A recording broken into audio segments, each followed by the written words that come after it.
cesur bir insanlar uzun havalar yırlardı, onu hatırlarım. Babam evet pek istedi ben kemane müzika mektebine orta okula girsem ama ne oldu kısmet dügüleken ondan sonra belli oldu benim yolum çünkü ben yırlamaya heves ettim. Hepimiz yırlaydık ya.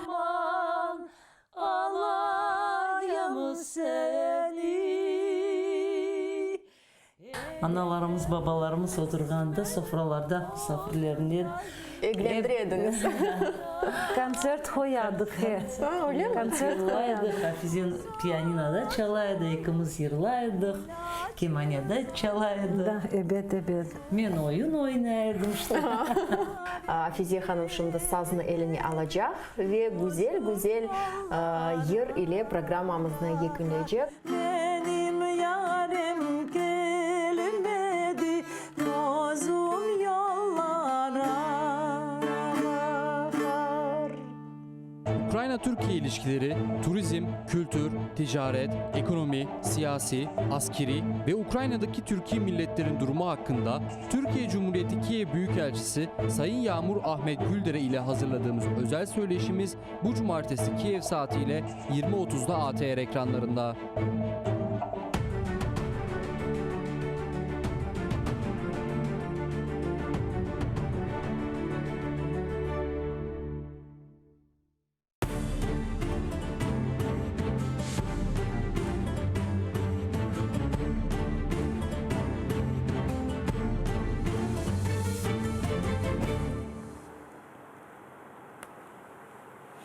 Ассаляму алейкум, хайрлы акшамлар. В эфире телеканала АТР. Вы смотрите информационно-аналитическую программу «Акшам». В студии работаю я, Гульсум Халилова. И сегодня в первом блоке нашей программы мы попробуем подвести итоги уходящей недели. И начнем мы наш эфир с такой новости. Конституционный суд Украины признал соответствующим конституционным указ президента Владимира Зеленского о досрочном прекращении полномочий Верховной Рады и назначении внеочередных выборов. Об этом КСУ сообщил на своем сайте. В своем решении суд исходил из того, что Рада 7-го созыва 21 февраля 2014 года внесла изменения в основной закон и изменила редакцию статьи 83, дополнив ее предложениями и положениями о коалиции депутатских фракций и редакцию статьи 90, наделив президента правом досрочно прекращать полномочия парламента в случае невыполнения требований статьи 83 Конституции Украины относительно формирования коалиции.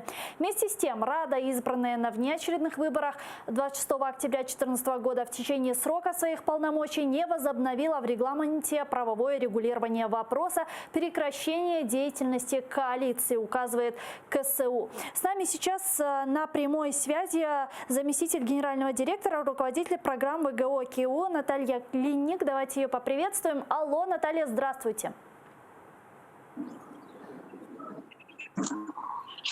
Алло. Да, есть. Да, слышите ли вы меня? Да, слышу вас. Насколько, Наталья, для вас ожидаемым было решение Конституционного суда Украины об указе о распуске парламента? Не очень ожидаемо, скажем так. Мы предполагали, что суд вынесет какое-то такое обтекаемое решение, которое сложно будет трактовать однозначно.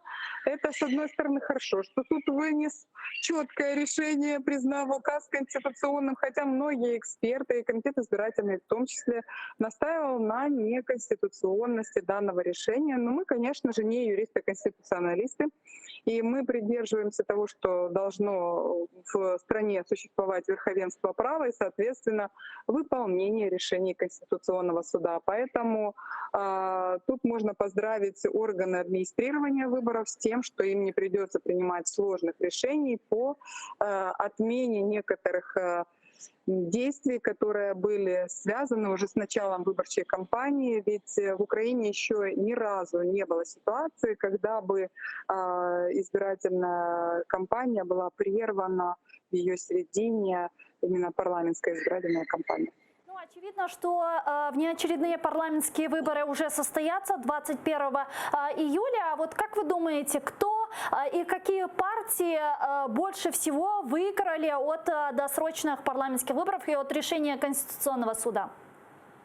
Конечно, те партии, которые принимали участие и лидеры которых набрали значительные результаты на президентских выборах. Это понятно, что партия «Слуга народа», партия блока Петра Порошенко, ну и, конечно же, «Батьківщина», потому что она также была лидером президентских выборов, одним из лидеров президентских выборов.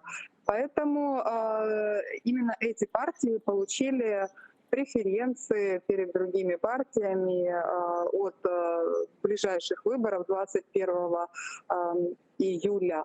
А почему так происходит? Потому что у этих партий были развернуты штабы.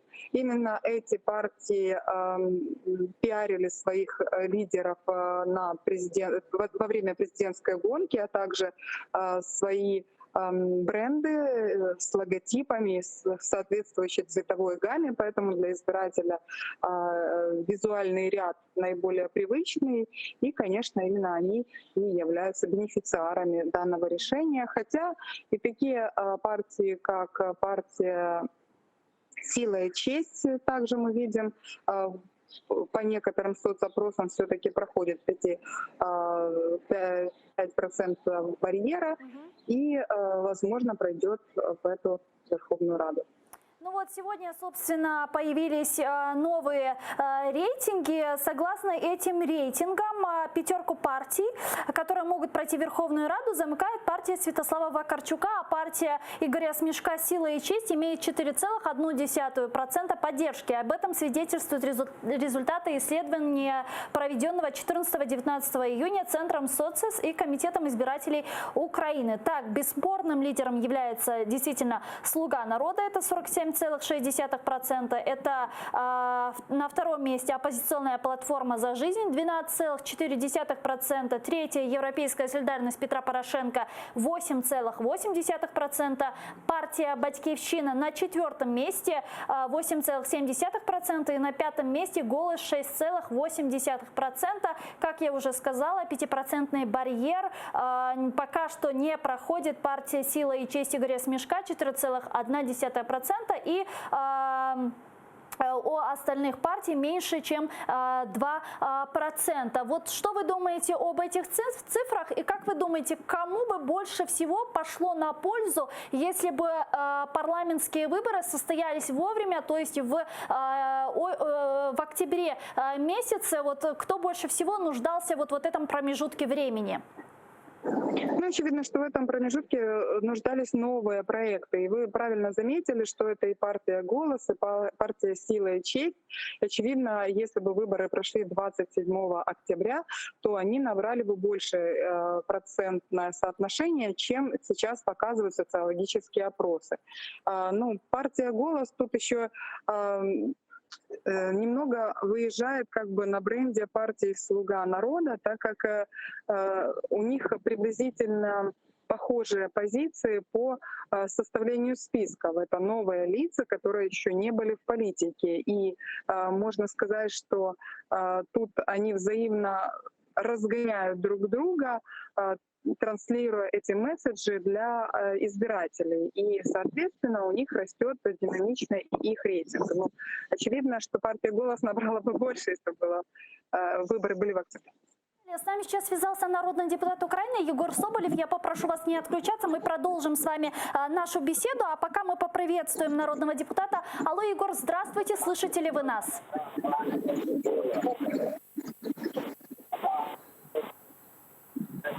Егор. Алло, Егор, здравствуйте, слышите ли вы нас? Так. Алло, да, слышите? Здравствуйте. Скажіть, будь ласка. Да, здравствуйте. Егор, вот как вы думаете, решение Конституционного суда об конституционности указа Владимира Зеленского носит больше политический или юридический характер? По-чесному, там не вистачає суддів, які б керувалися в своїх рішеннях Конституцією, розумінням права. Там, на жаль, більшість людей таких зі зламаним хребтом. Але в даному випадку моя особиста думка народного депутата, я вважаю, що в парламенті справді немає коаліції з лютого 2016 року, коли «Самопоміч» звідти вийшла. І право розпустити Верховну Раду було ще у попереднього президента Петра Порошенка. Просто він мав там найбільшу фракцію і досі має, тому він цього не хотів. Отже, я вважаю, що фактично, реально були конституційні підстави для розпуску цієї ради через те, що коаліція Європейська Україна фактично не діяла, розсипалася через цю довбану корупцію ще в 2016 році. Суд ссылается на волю украинского народа, а не на основной закон. Вот как говорится в его решении, то есть обосновано следующим образом. Решением конституционного конфликта народом путем проведения внеочередных выборов в Верховную Раду, что отвечает требованиям части 2 статьи 5 Конституции. Вот такая формулировка все-таки указана на сайте КСУ, и она вызвала, мягко говоря, такое удивление среди многих экспертов-юристов. То есть правильно ли я понимаю, если обратить внимание на обоснование Конституционного суда, что теперь вот такие конституционные конфликты в том числе решает народ? По-перше, я не є юристом, відповідно, я би не хотів коментувати сферу, в якій я розбираюся менше, ніж професійні правники. Як законотворець, як громадянин, я вважаю, що це відповідає філософії права, це відповідає чинній Конституції, що справді в будь-якій представницькій демократії вся влада делегується і забирається назад людьми. Тож я не бачу тут жодних проблем. Чи це добре сформульовано, добре виписано? Повторюся, це запитання не до мене, оскільки я не є ані юристом, ані тим більше юристом-конституціоналістом. И, Егор, очевидно, что парламентские внеочередные выборы состоятся уже 21 июля. Приняли ли вы для себя уже какое-то решение? Планируете ли баллотироваться в следующий созыв парламента? Ви знаєте, що я почав створення нової політичної сили, бо в старих є порядні люди, але вони там разом з непорядними. І тому справжніх змін, справжньої користі для людей ці сили ніяк принести не можуть. Ясно, щоб створити справжню політичну силу, треба витратити багато зусиль, часу, всього. І я не встигаю, ніхто не може це зробити до 21 липня. Я мав пропозиції балотуватися в окрузі, зокрема, люди, які живуть в моєму Шевченківському районі Києва, мене про це просили, і поважні люди. Але я собі сказав, що я не буду їх обманювати. Депутат від округу сам без серйозної політичної команди нічого зробити не може. Взагалі у нас більшість депутатів обрані в округах, вони просто займаються розкраданням грошей на цей округ, грошей платників податків. Я цим займатися, звісно, не хочу і не буду, тому я не буду балотуватися на дострокових парламентських виборах 21 липня. Згідно завершу цю каденцію, якою я насправді пишаюся в напрямку творення антикорупційного законодавства, блокування корупціогенних законів, яких ми 383 в цій Раді зупинили. Іншими важливими законами я, наприклад, пишаюся тим, що я є співавтором закону про декомунізацію. А далі буду творити силу, яка зробить всі закони діючими, щоб люди відчули для себе зміни. Спасибо. Это был народный депутат Украины Егор Соболев с нами на прямой связи по телефону. Возвращаемся. Наталья, да, вот скажите, я вам также задам, наверное, этот вопрос, потому что действительно среди юристов очень много разногласий, очень много вопросов, которые они поднимают. И все-таки вы как политолог, как эксперт, как считаете, решение Конституционного суда, оно все-таки мотивировано политическим или юридическим аспектом? Ну, во-первых, мы имеем такую богатую законодательную базу, что под каждое решение судьи действительно могут найти соответствующую норму закона, тем более, что вы же знаете, что в праве есть разные формы трактования закона и разные подходы. И поэтому юристы, когда трактуют законы с разными методами, соответственно, у них получаются и разные результаты. И поэтому, как прав господин Соболев, мы не будем вдаваться сейчас в юридические тонкости, поскольку и не наши зрители, и не я, как не юрист-конституционалист, я бесспорно вам тонкости и деталей не расскажу. Тем более, что мало быть просто юристом-конституционалистом, очевидно, надо еще иметь очень богатый опыт в этой сфере для того, чтобы знать все решения Конституционного суда, которые были приняты по положениям Конституции. Если открыть Конституцию на сайте Верховной Рады, вы увидите, что практически каждому абзацу Конституции є тлумачення Конституційного суду. И при чтении Конституции их, очевидно, надо все учитывать. Естественно, это не может делать простой гражданин или даже политический эксперт, большинство политических экспертов. Поэтому мы можем тут, конечно, давать оценочное и даже экспертное суждение об этом, обо всем. Вот с точки зрения господина Соболева действующей коалиции не было, но и также многие общественные деятели говорят, не было коалиции, так как, вот, например, госпожа Супрун до сих пор занимает посаду тимчасово виконуючої обов'язки. Вместе с тем другие эксперты утверждают о том, что все-таки была коалиция, потому что было назначено правительство, был назначен генеральный прокурор. Недавно приняли закон про мову, и набрал он 278 голосов. То есть парламент был абсолютно дееспособный. Норма о формировании коалиции была введена для того, чтобы у президента были полномочия распустить Верховную Раду, если в парламенте нет большинства, и, соответственно, он не принимает необходимые законы. Но тут есть ситуативное большинство, да, мы можем подтверждать это, потому что документально не задекларировано окончание действия коалиции в связи с тем, что действительно, как вы обозначили ранее, были приняты некоторые изменения в Конституцию и в регламент Верховной Рады в 2014 году, которые были последовательной отменой тех изменений, которые сделал парламент при Януковиче. Однако все равно регламент Верховной Рады и Конституция не несет, именно 83-я статья, исчерпывающей информации она говорит о том, как формировать коалицию, но не говорит о том, когда она заканчивается. Спасибо большое. Это была Наталья Линик, заместитель генерального директора, руководителя программ ВГО Комитета избирателей Украины, с нами на прямой связи по видеосвязи. А сейчас с нами на прямой связи заместитель председателя Конституционного суда Украины Владимир Шаповал. Алло, Владимир, здравствуйте. Добрый день. Да, добрый день. А как вы считаете, решение Конституционного суда дать зеленый свет досрочным парламентским выборам носит больше политический или юридический характер? И если юридический, можете ли вы его обосновать?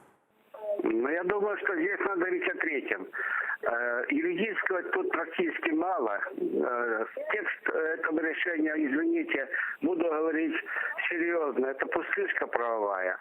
А политическое, подождите, на суде это что, политики? Тут, скорее всего, решение принято на инстинктах. Для кого это инстинкт выживания? Потому что я не сомневаюсь, что из тех судей, которые голосовали за это решение, а в интернете была информация, что 11 судей проголосовали за, трое тех, которые в 2014 году должны были оставить Конституционный суд в связи с тем, что была рекомендация их уволить за нарушение присяги. И они, вот эти трое, они сегодня являются зависимыми, полностью зависимыми. Ну а потом есть еще одно такое обстоятельство. Судьи это люди, и, конечно, они ориентируются, люди, будем говорить, постсоветские люди в основном, они ориентируются на всяческие возможные перспективы. Ну вот сегодня президент Украины Зеленский выглядит перспективным, долгосрочным политиком, они на него ориентируются. Разве это политика? Это, к сожалению, свидетельствует о качестве большинства тех людей, которые сейчас выполняют обязанности судей Конституционного суда. В решении Конституционного суда можно обратить внимание на две позиции. Там первая – это отсылка к 5-й статье основного закона, где указана первоочередная власть украинского народа. А вторая отсылка к КСУ, к конфликту президента и парламента. Вот вам не кажется, что, ссылаясь на эту статью, предусмотренную Конституционным судом в данном вопросе, можно обосновать абсолютно любое решение в нашей стране вне зависимости от его конституционности или неконституционности? Да, спасибо за ответ. Вы знаете, я сегодня с утра прочитал это решение. Обратил внимание, что есть две окремые думки судей. Я прочитал и окремые думки. С ними, кстати, согласен с этим. Двое судей Конституционного суда на сегодня написали окремые думки. А относительно этой позиции, которая есть решение, я считаю, это не просто бездумно, но это опасно для общества. То есть люди понимали, что проблемным является указ. К сожалению, кроме ссылок на статьи, которые есть в этом указе, больше ничего, никакой аргументации нету. Поэтому уцепились за какие-то выдумки. Вот и получается, что есть у нас как бы конфликт, как они сказали, конституционный между президентом и Верховной Радой. Ну так надо же его развязывать. А нет, есть статья 5, часть 2, что власть принадлежит народу. Ну и получается, что как только будет конфликт, президент будет настаивать на своем, а Верховная Рада на своем, давайте референдум. А лучше всего выборы. Кстати, у меня вопрос до судей Конституционного суда. Почему только выборы Верховной Рады в случае конфликта? Наверное, и выборы президента. То есть, понимаете, они создают какие-то сюрреализм какой-то, который нормальному юристу просто очень трудно комментировать. Ну, подумали бы о стране.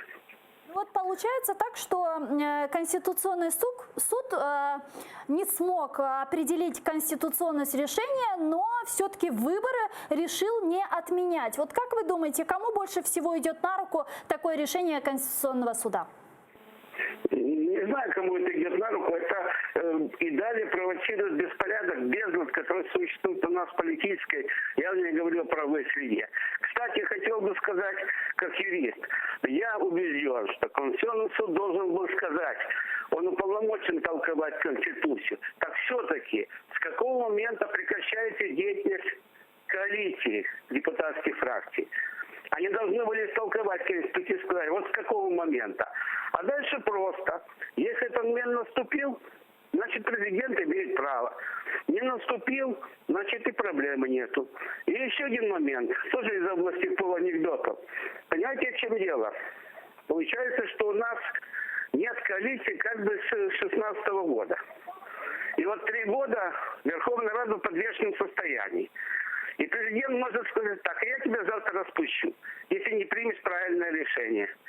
Вот. И, то есть, судя по всему, подвесить Верховный на гачок.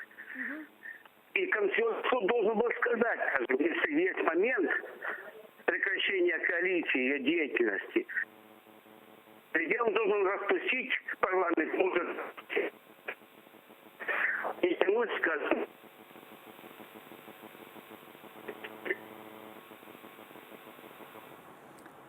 Алло.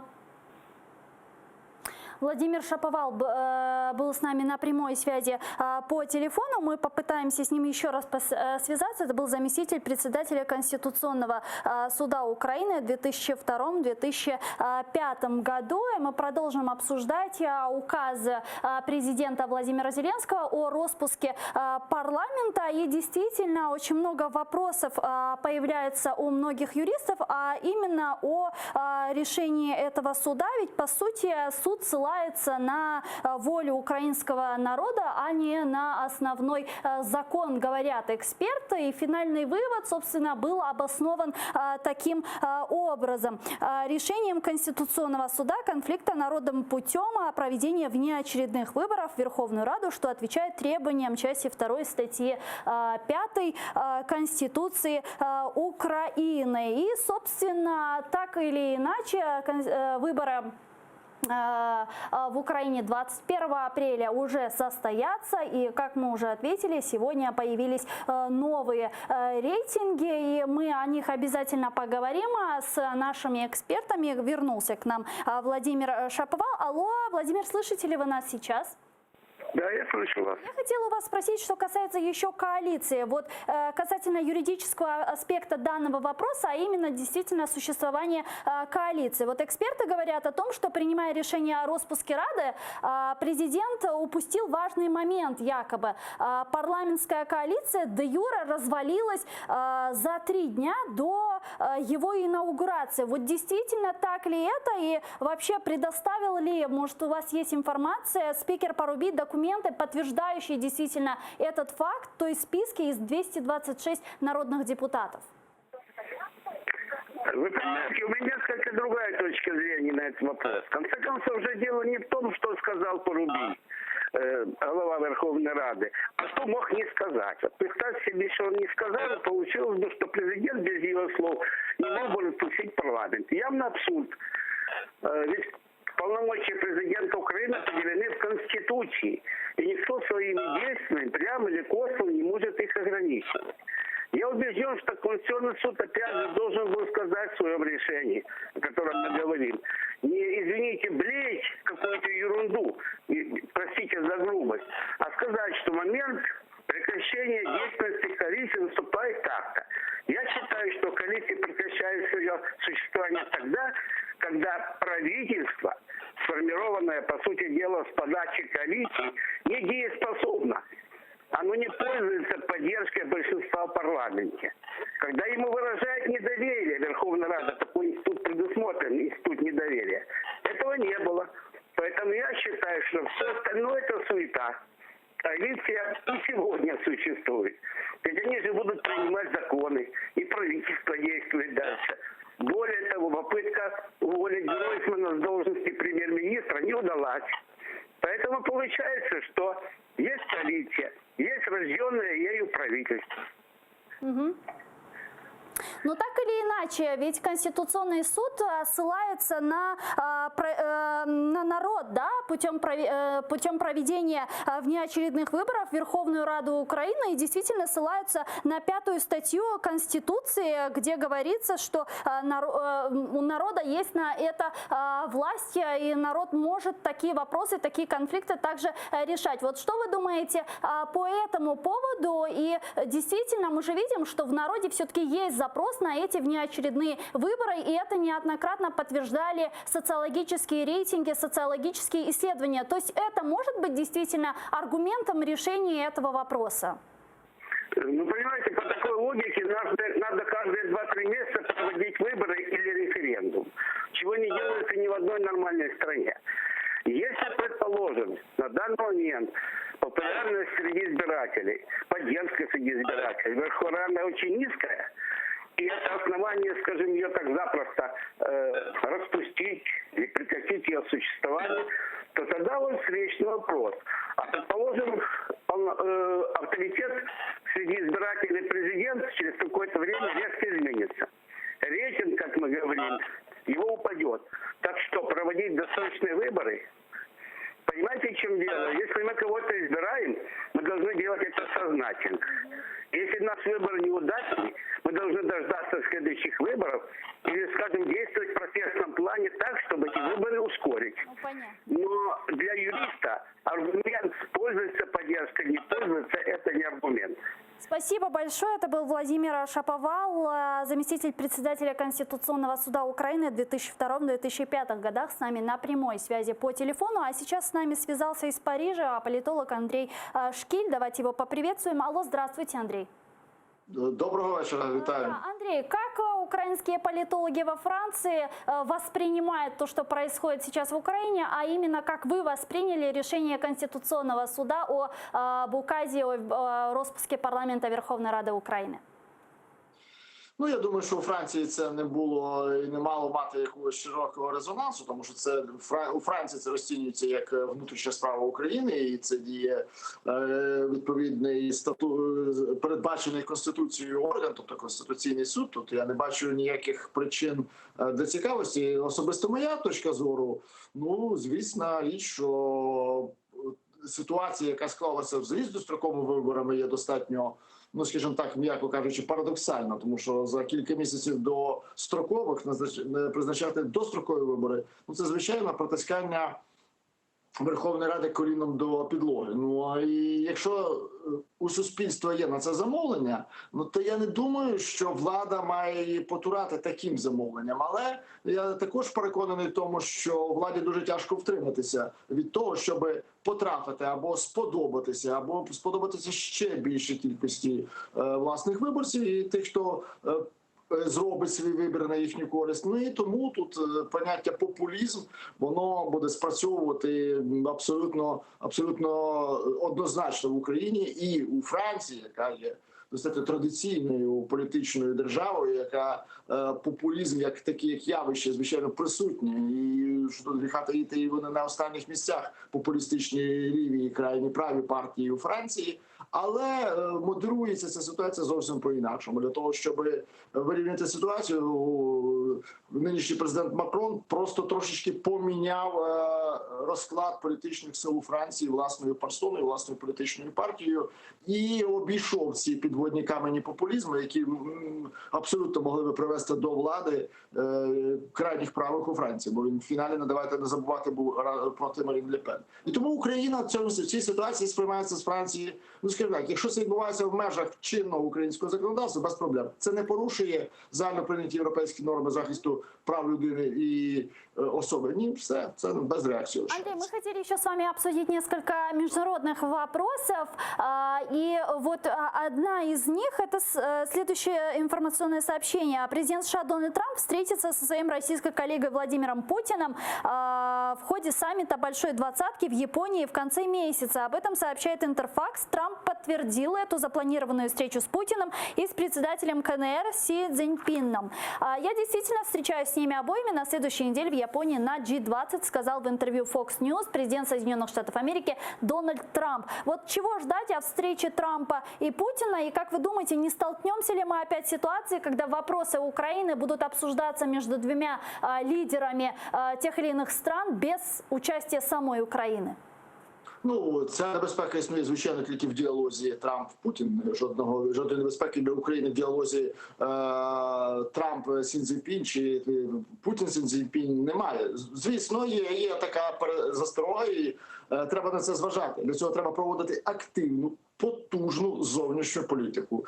І тут немає права діючий президент, який очолює зовнішньополітичний напрямок діяльності України, пасти задніх і пояснювати свою зайнятість тим, що є якісь внутрішні українські проблеми, чи вибори, чи будь-що інше. Непідготовленим був візит до Франції, краще підготовленим, але неякісним також був візит до Німеччини. І сподіваюся, що все це має компенсувати потужний, якісний, добре, збалансовано підготовлений візит до Сполучених Штатів президента Зеленського. Так, на 20-й не буде Зеленського, не буде президента України. Так, звісно, Путін буде намагатися схилити Трампа до розміну Венесуела, іншої частини світу, Іран в тому числі, не забуваємо, Іран, не втручання Росії в американсько-іранську проблематику в обмін на Україну. Це буде запропоновано Путіним, в цьому гріх сумніватися. І яка буде реакція Трампа, тут вже тяжче передбачити, тому що Трамп напередодні американських виборів, він намагається, виборів в Сполучених Штатах,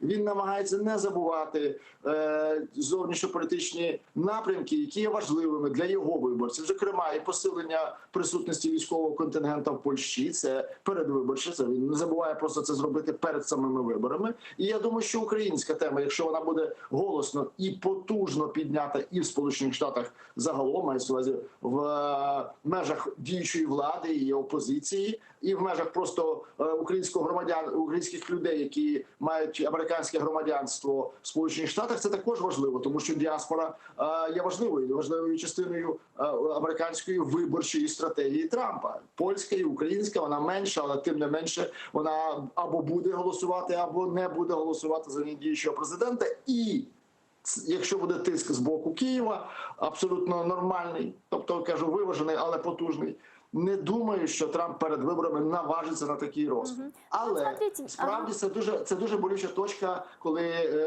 президент Путін запропонує обмін України на Іран. Це може бути тут Україна і постраждати.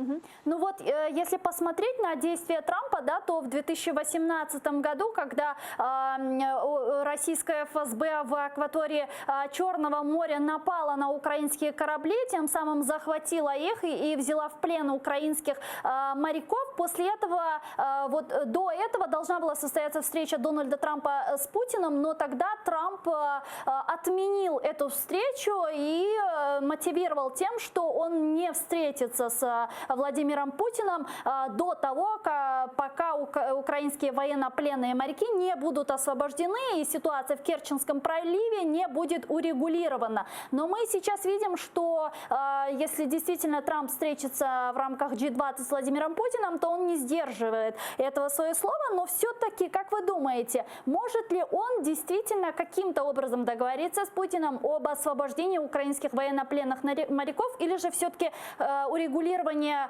войны на востоке Украины, оно отойдет куда-то в периферию? Ні, це питання не відійде периферію, звичайно, і Трамп в будь-якому випадку буде вимагати видимих поступок. Навіть якщо він вирішить домовитися з ним, з Путіним, мається на увазі, він буде вимагати видимих поступок. І одна з потужних сигнальних таких видимих поступок, така реперна точка, це звільнення моряків, бо вони справді утримуються незаконно, безпідставно, за видуманими, абсолютно звинуваченнями, абсолютно дитячими, наївними, і вони не витримують навіть, я не знаю, там критики першого курсу юридичного факультету якогось затрапезного навчального закладу. Але тим не менше факт лишається фактом. Українські військовослужбовці є полоненими, незаконно утриманими в Росії. Знов таки, давайте подивимося, якою буде зустріч між Путіним і Трампом. Якщо це буде обмін інформацією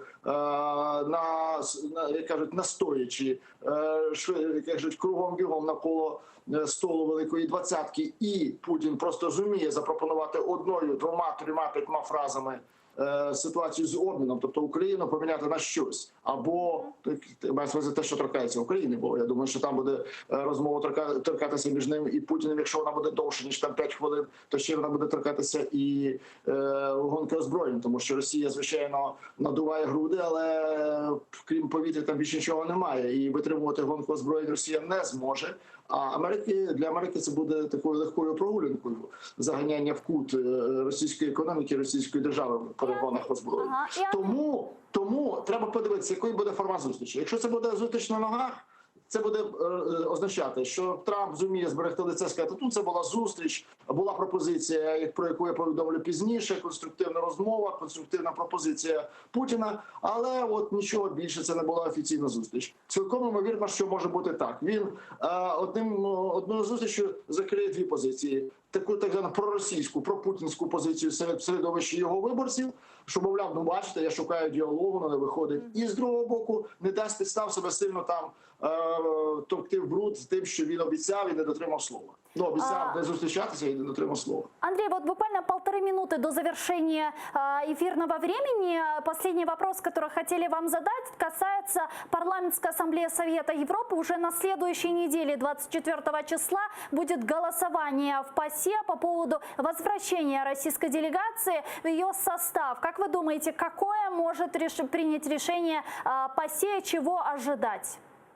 Ну, на жаль, треба готувати себе до того, що рішення швидше всього буде позитивне для Росії. Тому що недаремно було призначено керівником делегації від Росії, мається на увазі від Сенату російського, Кисляка, колишнього ну скажімо так, називаємо його м'яко, дипломата, який був послом у Сполучених Штатах, і прізвище котрого є достатньо токсичним в Сполучених Штатах і в Європі також. І це прізвище, воно під собою має два кольори. Колір сподівань, що не проголосують і таким чином він просто засвітиться і йому віддадуть належні як дипломатичному діячеві. Я думаю, це десь відсотків 20, але відсотків 80, що все ж таки таку поважну фігуру би надаремно не висвічували перед голосуванням в ПАРЄ. Тому я так думаю, що відсотків 80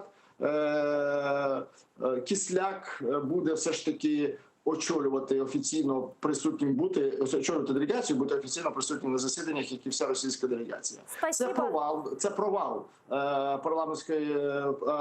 парламентської діяльності, тобто парламентської асамблеї, але тим не менше, це також і недоопрацювання Міністерства закордонних справ і нині діючого президента також. Спасибо. Это был политолог Андрей Шкиль с нами на прямой связи из Парижа. Мы, к сожалению, вынуждены завершить первый блок информационно-аналитической программы «Ахшам». Смотрите далее новости «Заман» на украинском языке. Не забывайте подписаться на наш YouTube-канал. Там мы выкладываем самые интересные фрагменты из наших эфиров. Оставайтесь первым крымско-татарским. Коршкенч.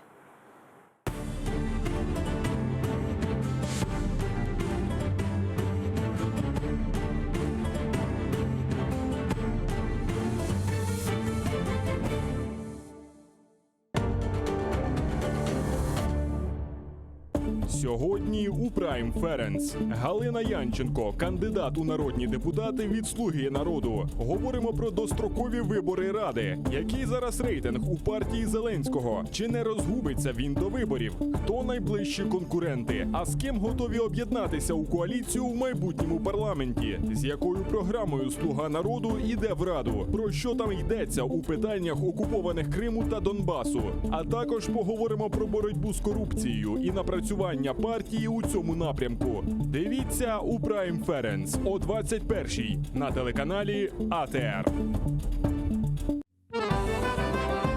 Tatlısiyas Xalqara Bala ve Gençler İcadi Festivali çerçevesinde 130'dan ziyade istidatlı balalar bir sınıfta toplanacak. Bu yıl Tatlısiyas ilk sefer festival olarak ötkerilecek. Tatlısiyas bayramına devletli sağlay. Hepimiz gelin burada şenlenemiz sağlay. Umutke umut verip okrenemiz sağlay. Yılın şiirdenler emeğimiz sağlay. Elinke bizler verip okuyup gidemiz. Tuzalına dilinde güzel affedemiz. Kırım, Litvanya, Türkiye ve Ukrayna'dan iştirakçılar öz duygu, tecrübe ve büyük istidatını paylaşacaklar. İyunun 22'sinde Freedom Konser Salonu'nda yılın en büyük konsertini kaçırmanız. Ukrayna-Türkiye ilişkileri, turizm, kültür, ticaret, ekonomi, siyasi, askeri ve Ukrayna'daki Türkiye milletlerin durumu hakkında Türkiye Cumhuriyeti Kiev Büyükelçisi Sayın Yağmur Ahmet Güldere ile hazırladığımız özel söyleşimiz bu cumartesi Kiev saatiyle 20.30'da ATR ekranlarında. Şu Yalta'dan taş yükledim, gemimi Babam da evet böyle açıkta çünkü Sudaklılar asıl böyle nasıl diyeyim cesur böyle. İnsanlar uzun havalar yırlardı, onu hatırlayayım. Babam evet pek istedi ben Kemane müzik mektebine orta okula girsem ama ne oldu kısmet duguleken ondan sonra belli oldu benim yolum çünkü ben yırlamaya adres ettim. Hepimiz yırlaydık ya. Aman alayım seni. Analarımız, babalarımız oturganda sofralarda misafirlerinin Eğlendirdiniz. Konser koyardık. Öyle mi? Konser koyardık. Hafizin piyaninoda çalaydı, ikimiz yırlaydık, kemanede çalaydı. Da, evet. Men oyun oynardım işte. Hafize Hanım şimdi sazını eline alacak ve güzel yer ile programımızı yekünleyecek. Benim yarim gelmedi gözüm yollara.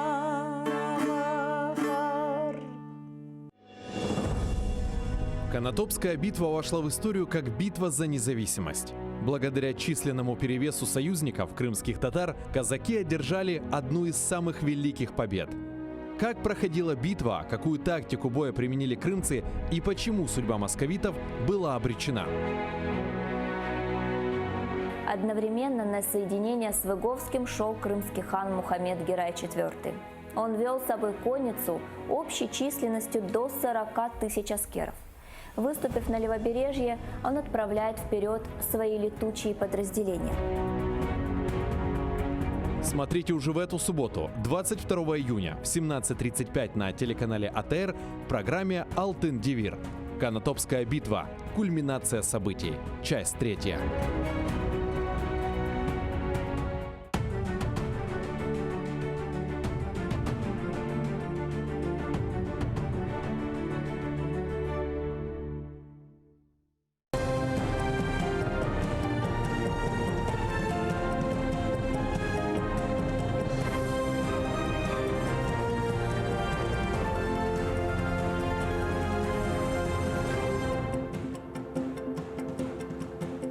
П'ятниця, 21 червня, 1947-й день окупації Криму Росією. Підбиваємо інформаційні підсумки дня сьогоднішнього. Я, Оксана Дворецька, вітаю вас і далі розкажу, зокрема, про таке.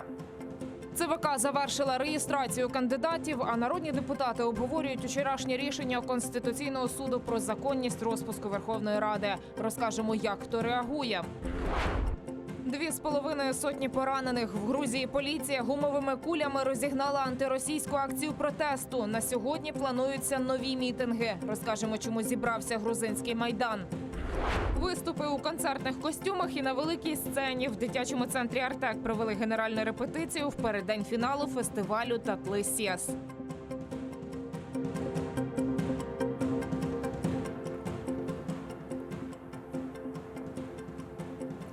Політична доцільність чи вимога закону. Конституційний суд напередодні визнав законним указ президента Володимира Зеленського про розпуск Верховної Ради. Судді вважають, що коаліція дійсно розпалася ще в 2016-му, бо парламентарі не змогли довести, що вона існувала. Відтак, новий склад українського парламенту обиратимемо вже 21 липня. Як чинні нардепи відреагували на рішення Конституційного суду та інші передвиборчі подробиці в сюжеті Владислава Стужука. Рішення є. Судді Конституційного суду визначилися. Позачергові парламентські вибори законні і відбудуться 21 липня. Судді так і не отримали від Ради переконливих доказів існування коаліції до моменту виходу з неї Народного фронту в травні цього року. Однак у своєму рішенні вони посилаються на 5 статтю Конституції. Мовляв, у конфлікті між президентом України та Верховною Радою України немає правового вирішення. А через те, що єдиним джерелом влади в Україні є народ, тому хай він і вирішує конфлікт за допомогою виборів. Представник президента Зеленського у Конституційному суді вже привітав рішення служителів Феміди. При підготовці указу президента про дострокове припинення повноважень Верховної Ради України юридична правота всіх положень була вивірена максимально ретельно, і сумнівів щодо неконституційності указу в цілому чи окремих його положень у нас не було. І Конституційний суд своїм рішенням лише підтвердив обґрунтованість нашої юридичної позиції. Рішення Конституційного суду остаточне і оскарженню не підлягає. Однак у Верховній Раді думки з приводу його правомірності різняться.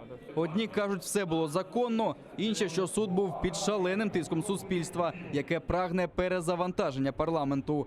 Треті, що він просто підлаштувався під нового президента.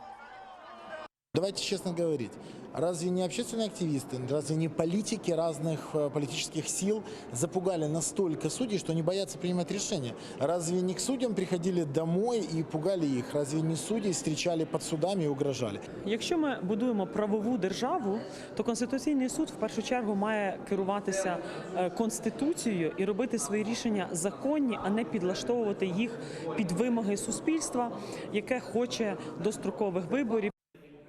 Жодних змов, все по закону. Народний депутат Сергій Лещенко переконаний, рішення суду цілком обґрунтоване, бо коаліція розпалася ще 3 роки тому. А я ж сидів в цьому залі 5 років і бачив, як коаліція зникала, і як потім намагалися створити ілюзію, що вона існує. Тому що коаліція була на 5 фракцій спочатку. І потім вийшло 3 фракції, чисельність зменшилась нижче 226. Справа в тому, що навіть ті, хто не підтримували президента, зараз підтримують ідею перевиборів. Тобто велика кількість суспільства підтримує ідею перезапуску цієї інституції. Тому я думаю, що в даному випадку Конституційний суд більше відобразив оцей суспільний настрій людей, ніж, як у нас люблять завжди, знайти, хто ж винен, хто ж тисне. Кандидати в народні депутати вже внесли застави і вітають рішення суду таки провести вибори. Тепер, кажуть, вибір за народом, а Конституційному суду побажали наснаги на самостійне і незалежне ухвалення рішень. Звісно, ми розуміємо, що цей суспільний запит на оновлення, який зараз демонструє українське суспільство, не можна було проігнорувати. В той же час дуже важливо, щоб судові інстанції, як конституційні, так і звичайні суди, мали максимальну незалежність і мали змогу опиратися лише на законність, а не намагатися зловити політичну кон'юнктуру. Кандидати в депутати вже на низькому старті. Вчора, 20 червня, був останній день прийому документів. Тоді ж ЦВК отримала 1200 заяв. З 22 травня, як кандидати, зареєструвалося близько 2000 осіб. Владислав Стужук, Максим Кондратенко, Заман, АТР. Півроку колонії поселення за облитий фарбою пам'ятник зеленому чоловічку. Такий вирок виніс окупаційний суд в Криму Максиму Сокуренко. Киянин у січні цього року облив червоною фарбою пам'ятник так званим вічливим людям, який окупанти встановили 2016-го у Сімферополі. Зробив це чоловік через те, що засуджує анексію півострова і не визнає його російським. Але засудили Сокуренка за вандалізм. Сталося це ще в квітні, але правозахисники про такий вирок дізналися лише зараз. Про інші судилища в окупованому Криму далі в огляді. Адвокати Нарімана Мімідімінова вже майже 2 тижні не можуть з'ясувати місце знаходження свого підзахисного. Відомо, що його мали етапувати з Сімферопольського СІЗО до російського Ростова-на-Дону. Там ще на 10 червня було призначене засідання суду. Громадського журналіста і блогера окупанти звинувачують у закликах до тероризму через інтернет. Однак тоді до будівлі суду Нарімана Мімідімінова так і не привезли, а засідання перенесли на 24 червня. На всі запити адвокатів, де наразі перебуває їхній підзахисний, окупанти відмовчуються. На наші запроси СІН Російської Федерації не відповідає. На сегодняшний день официально неизвестно, где находится Нариман Мимидиминов. В Крыму навряд ли, потому что в следственном изоляторе Симферополя мы искали, его там нету. Сказали, что вывезли. Их этапируют через следственный изолятор Краснодара. К сожалению, там у нас нет возможности узнать. И вот в Ростове тоже пока нет такой информации. Окупаційний суд Сімферополя не задовольнив скаргу Аліє Емірусеїнової на незаконні дії слідчих під час обшуку. Російські силовики увірвалися до будинку родини Емірусеїнових у селище Октябрське та провели обшук, після чого заарештували її чоловіка Рустема Емірусеїнова. Його звинувачують у тероризмі та причетності до забороненої в Росії організації Хізбут Тахрір. Під час облави люди у масках вилучили усю техніку, зокрема й особистий мобільний телефон Аліє. Рішення окупаційного суду вона планує оскаржити найближчим часом. Винен у недонесенні. Окупаційний Київський райсуд Симферополя визнав у цьому винним Османа Муратова. Кримському татарину доведеться заплатити штраф у 10 тисяч рублів за те, що не доніс на брата своєї дружини, який начебто воює у Сирії. ФСБівці декілька разів проводили обшуки у Муратова, його допитували та вилучили телефон. Саме він буцімто став речовим доказом у вині чоловіка. Окупанти знайшли у телефоні переписку за 2016 рік. І це при тому, що телефон звинувачений придбав на рік пізніше у 2017 році. Наріман Алієв, Мілена Амеді, Заман, АТР. Домашній арешт для кримського казака. Херсонський міський суд обрав запобіжний захід для колишнього учасника незаконного формування так званого кримського казачого війська. 55-річний уродженець Херсонщини з лютого по квітень 2014-го організовував проросійські мітинги у Роздольненському районі в Криму. За це окупанти нагородили його медалями за захист Криму та за повернення Криму. На материку його звинувачують у посяганні на територіальну цілісність України. Загрожує казаку до 5 років ув'язнення.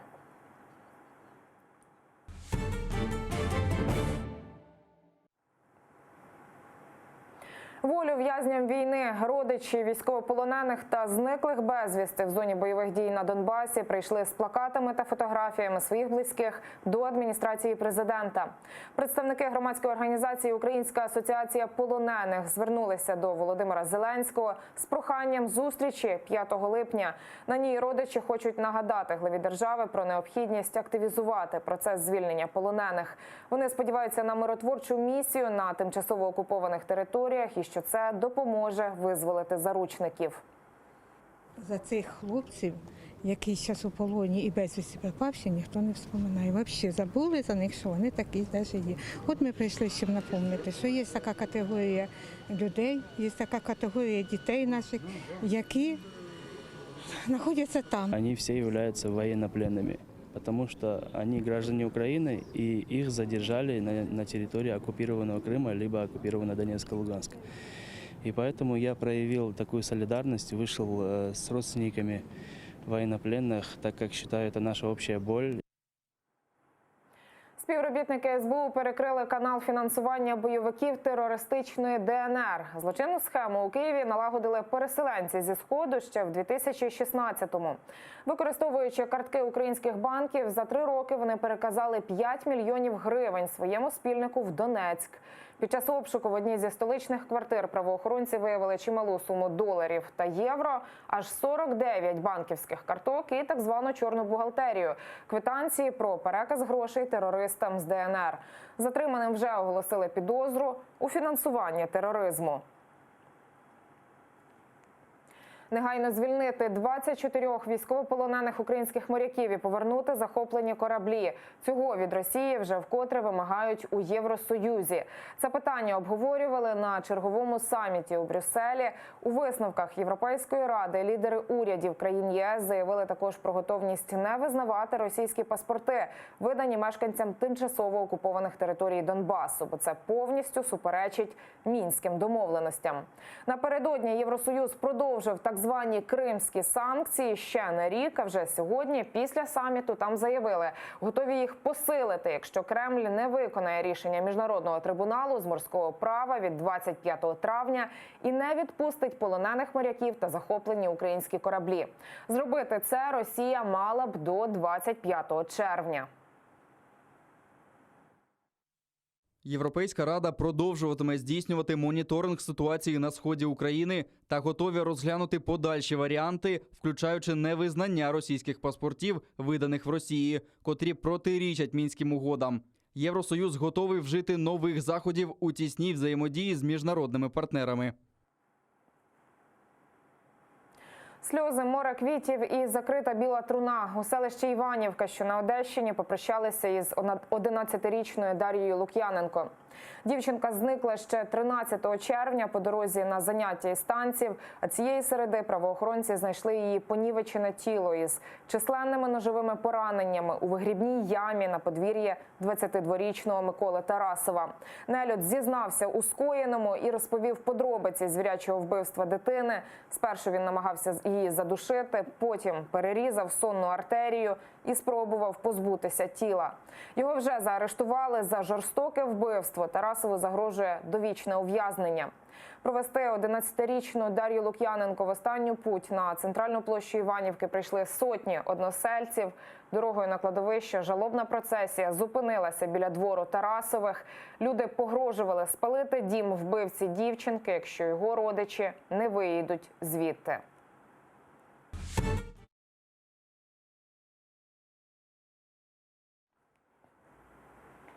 Близько 2,5 сотень поранених. У Грузії пролилася кров і знову з вини Росії. Там напередодні тисячі людей зібралися біля будівлі парламенту. Їх обурило, що під час засідання міжпарламентської асамблеї православ'я в крісло спікера всівся російський депутат-комуніст Сергій Гаврилов. Люди вийшли на акцію протесту, їх жорстоко розганяли силовики. Сутички завершилися лише на світанку. Президентка країни перервала свій закордонний візит до Білорусі, а спікер парламенту подав у відставку. Тим часом опозиція вивела людей на вулицю і сьогодні увечері. Подробиці далі в сюжеті.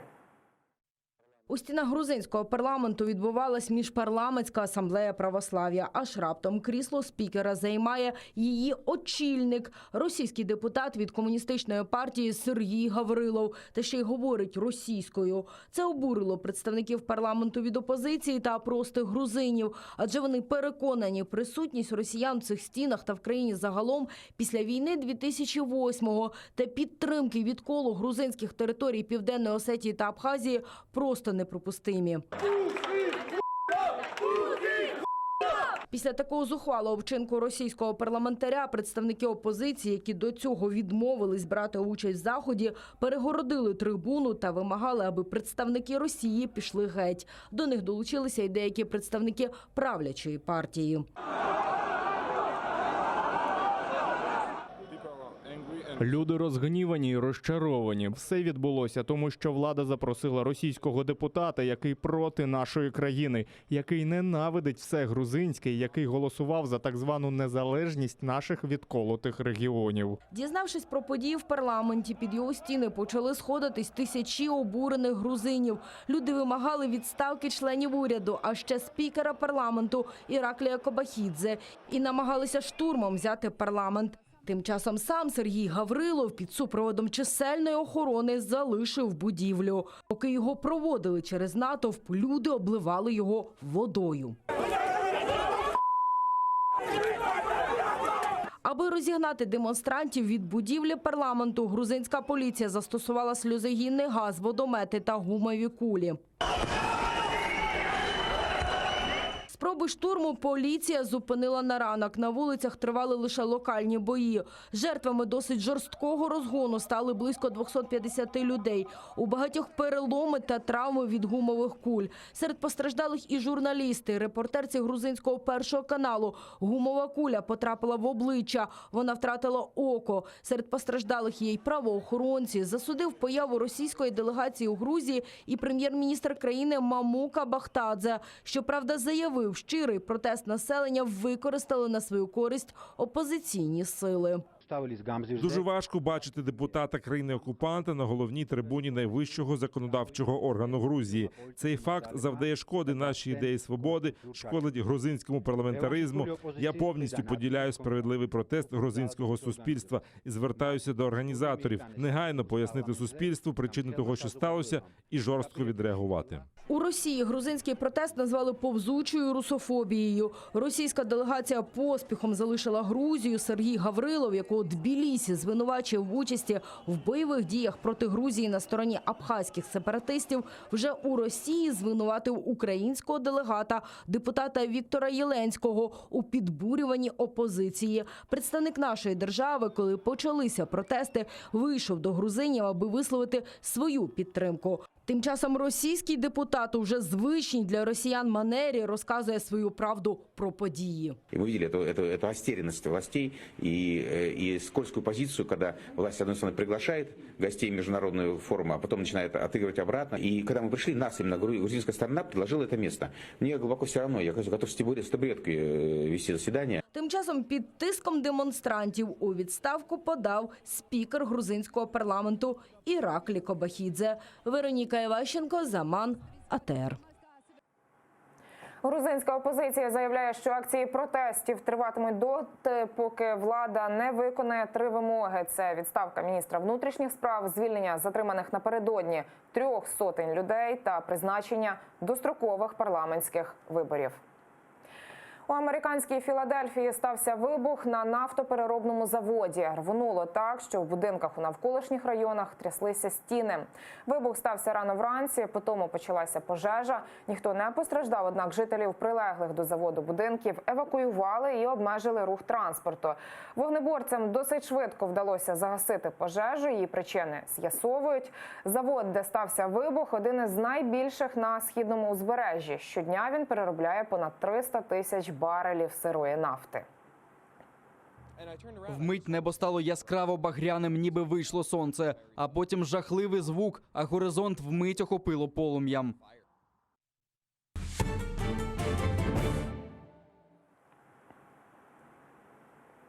Генеральна репетиція в костюмах і майстер-класи від досвідчених співаків в дитячому центрі «Артек» на Київщині в переддень великого гала-концерту кримсько-татарського фестивалю «Татлисіас» повним ходом відбувається підготовка.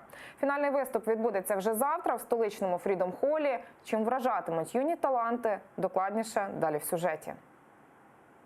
Народна і улюблена кримсько-татарська Гузель Крим, прекрасний Крим і легендарна Хайтарма. Сотню найобдарованіших маленьких кримських татар з окупованого Криму, Литви, Туреччини, Мелітополя, Херсонщини вже завтра зберуться на сцені столичного Фрідом-холу на грандіозний гала-концерт «Татлисіас». А сьогодні, напередодні великого фіналу у дитячому центрі «Артек» поблизу Києва, генеральні репетиції. Маленькі зірочки відшліфовують свої номери у яскравих національних костюмах. Кажуть, все має бути идеально. Сегодня очень ответственный день. Главная репетиция к завтрашнему концерту. Готовились мы долго. Мы шили костюм, выбирали фонограмму, выбирали песню. Да, уже завтра концерт. И сегодня у нас генеральная репетиция. Все прогоняют полностью номера, чтобы убедиться. Потому что завтра у нас времени полностью прогонять не будет. Це колектив із Туреччини «Бахчисарай». На сцені вони представлять танок пастухів. Кажуть, дуже раді, що приїхали на Татлисіас і очікують завтрашнього концерту. Один чувак не мог найти барашку, потом мы сразу пошли его искать, а потом начали танцевать. Ну, куда бы мы ни шли, мы все равно крымские татары. Мы хотим это рассказать танцем. Мы приехали из Стамбула, мы пытаемся крымско-татарскую и турецкую культуру показать вот здесь. Ельзара Кадирова до «Артеку» приїхала ще в середу. На фестиваль «Татлисіас» приїхала із грайливою піснею про свекруху та невістку. Підготувати цю пісню їй допомагала відома кримсько-татарська співачка Ельвіра Сарихаліл. Каже, ретельно готувала номер і обирала костюм, який би підходив під настрій пісні.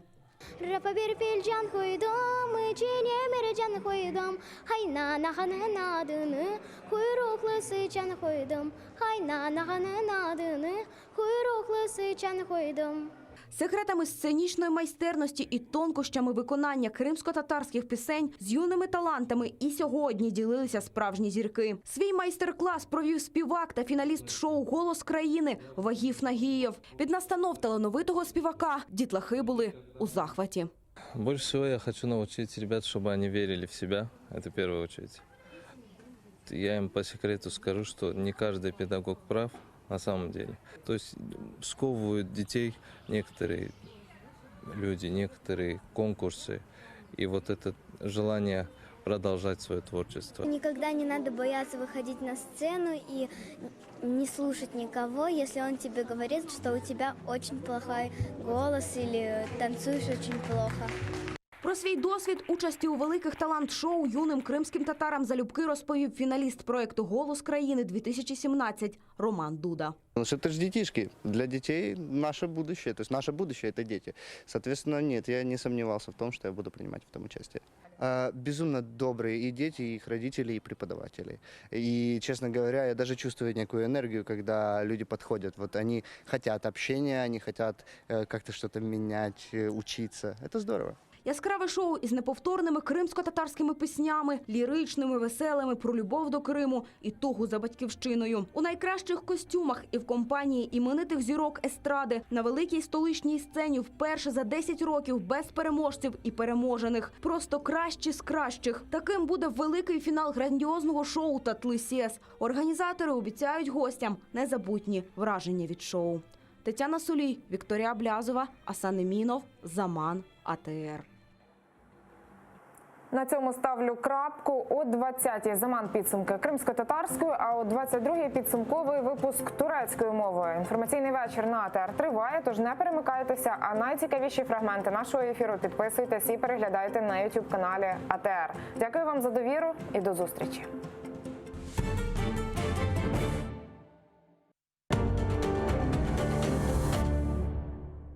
Сьогодні у Прайм Ференц Галина Янченко, кандидат у народні депутати від «Слуги народу». Говоримо про дострокові вибори Ради. Який зараз рейтинг у партії Зеленського? Чи не розгубиться він до виборів? Хто найближчі конкуренти? А з ким готові об'єднатися у коаліцію в майбутньому парламенті? З якою програмою «Слуга народу» іде в Раду? Про що там йдеться у питаннях окупованих Криму та Донбасу?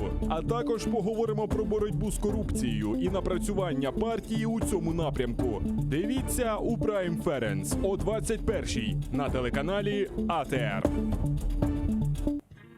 Бүгінгі yayınımız yaş nesilge mensup olgan, hayatını parlak yaşagan, ama lakin bu dünyanı pek erте terk etken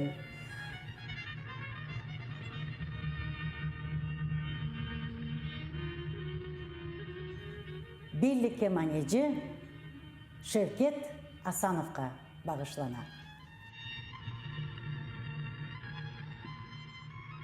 Öyle parlak tesir kaldırgan çalgıcı evet Şevket gibi yok edi. Yok desen olur. Evet.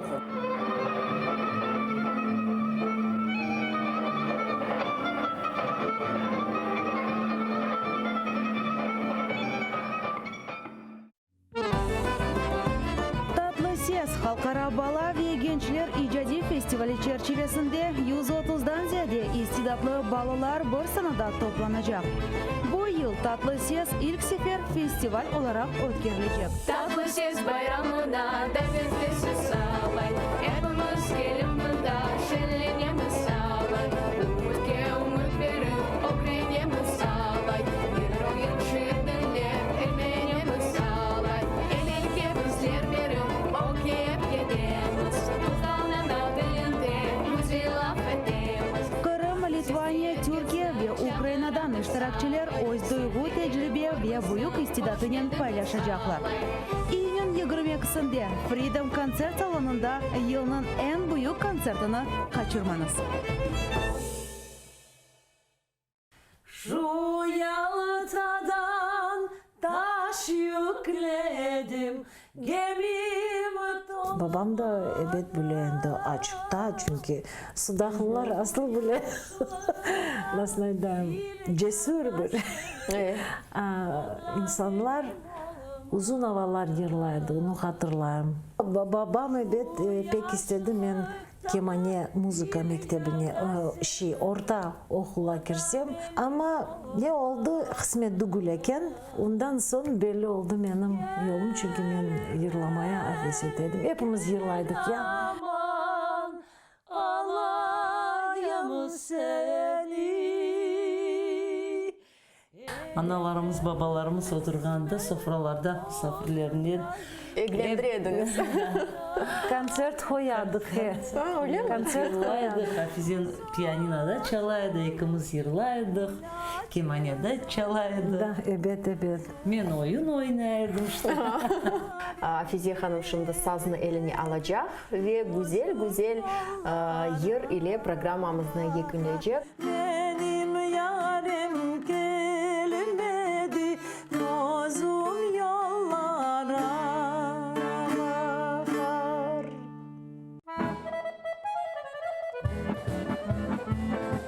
Унікальний музичний проект балканської музики у виконанні квартету Шевкета Зморк. В програмі Аліє Хаджабадінової Дженли Студіо. У неділю о 19:30 на телеканалі АТР музика, що надихає.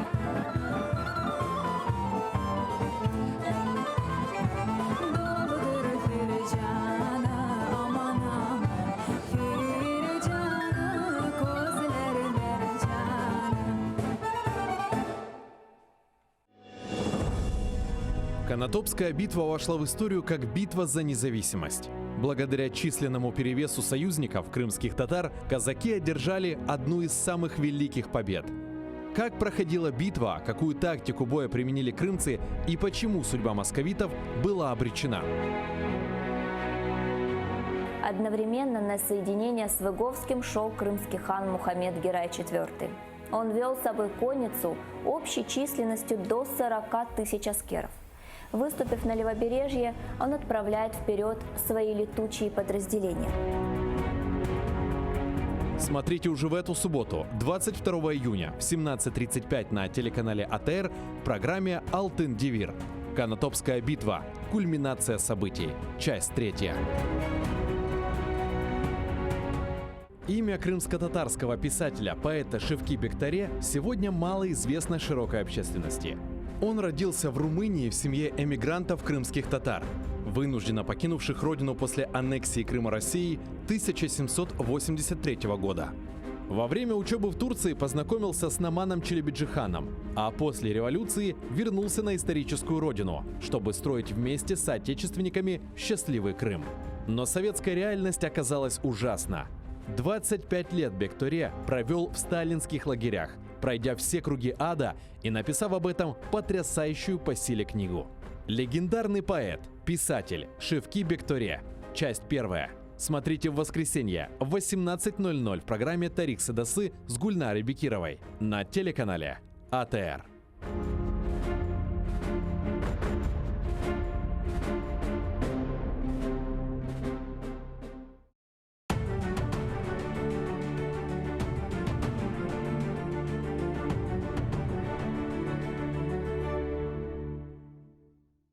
Цей час було змонтовано казарма 1, 2, 5, ви, металоконструкція. На даний час прийнято бетона 1000 кубів.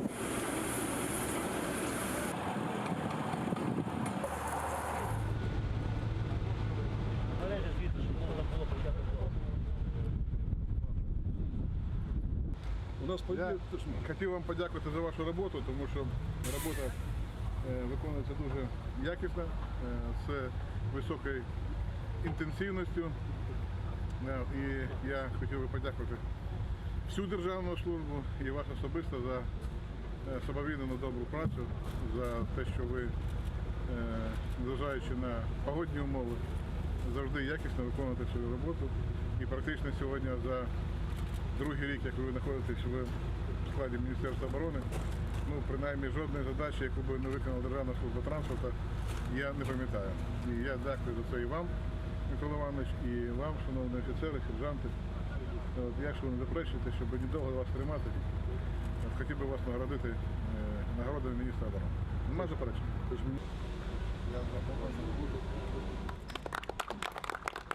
Нагороджено відзнакою Міністерства оборони України нагрудним знаком за зразкову службу.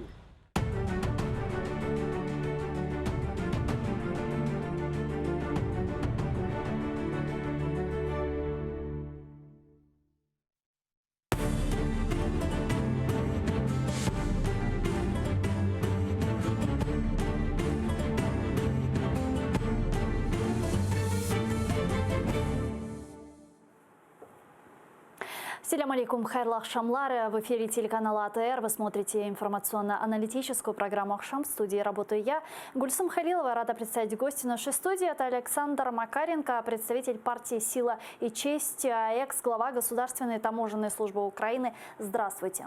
Здравствуйте. Благодарю за представление. Анатолий Макаренко. Анатолий, да, извините.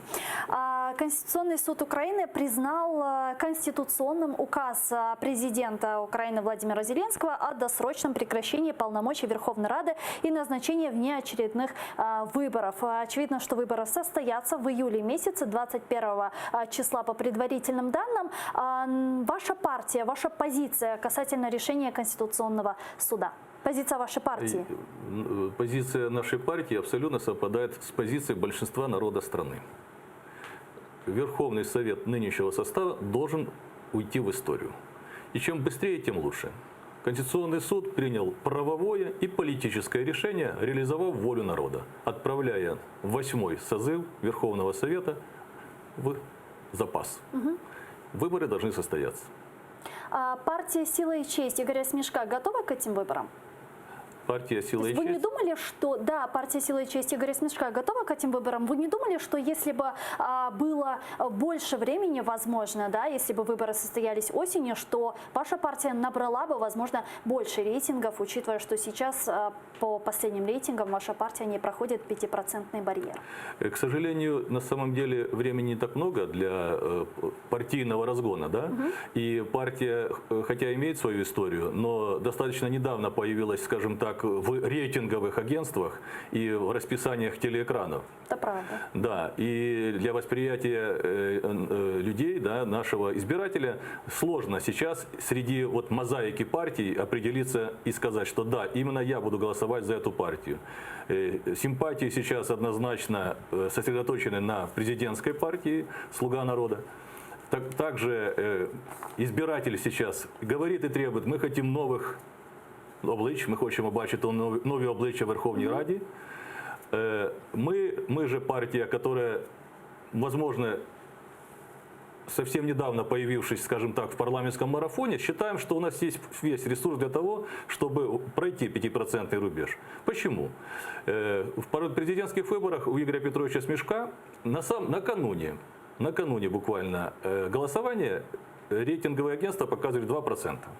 В итоге мы получили 6%, Игорь Петрович. И, как показали другие исследования, этот процент составлял до 9,5%. Поэтому у нас есть абсолютная уверенность в том, что мы будем в парламенте. А у вас есть понимание, кто за вас голосует? Да. Кто? Какой это электорат? Это электорат, состоявшийся малый, средний бизнес. Мы анализировали образовательный ценз, образовательный уровень. Это люди практически в основном с высшим образованием. Это люди из индустриальных районов. Поэтому наш электорат. Конечно, мы рассчитываем и на молодые силы, потому что в нашей партии также состоят и в той же первой десятке и достаточно молодые лица. Давайте все-таки посмотрим на рейтинги, которые сегодня были опубликованы. Пятерку партий, которые могут пройти Верховную Раду, замыкает партия Святослава Вакарчука, а партия Игоря Смешко «Сила и честь» имеет 4,1% поддержки. Об этом свидетельствуют результаты исследования, проведенного 14-19 июня Центром СОЦИС и Комитетом избирателей Украины. Так, бесспорным лидером с 47,6% поддержки среди тех, кто уже определился, остается партия «Слуга народа». Второй идет оппозиционная платформа «За жизнь» 12,4%. Третья – Европейская солидарность Петра Порошенко 8,8%. Партия «Батькивщина» на четвертом месте, это 8,7%. И на пятом месте «Голос» Святослава Вакарчука 6,8%. За чертой 5% барьера оказались остальные партии, в частности «Сила и честь», как я уже сказала, 4,1%, которая по предварительным опросам СОЦИСа была пятой с 5% поддержкой. Действительно, если посмотреть на последние социологические рейтинги несколько недель назад, то партия Игоря Смешка «Сила и честь» все-таки проходила 5% барьер, были рейтинги 5,4%. Сейчас видим, упала практически чуть больше, чем на 1%. Вот с чем вы это связываете? Вы знаете, мы сейчас оказались перед фронтальной атакой фейковой индустрии, перед фронтальной атакой различных средств массовой информации, отдельные из которых находятся за рубежом. Мы ощущаем, известный всем господин Шарий, один из блогеров.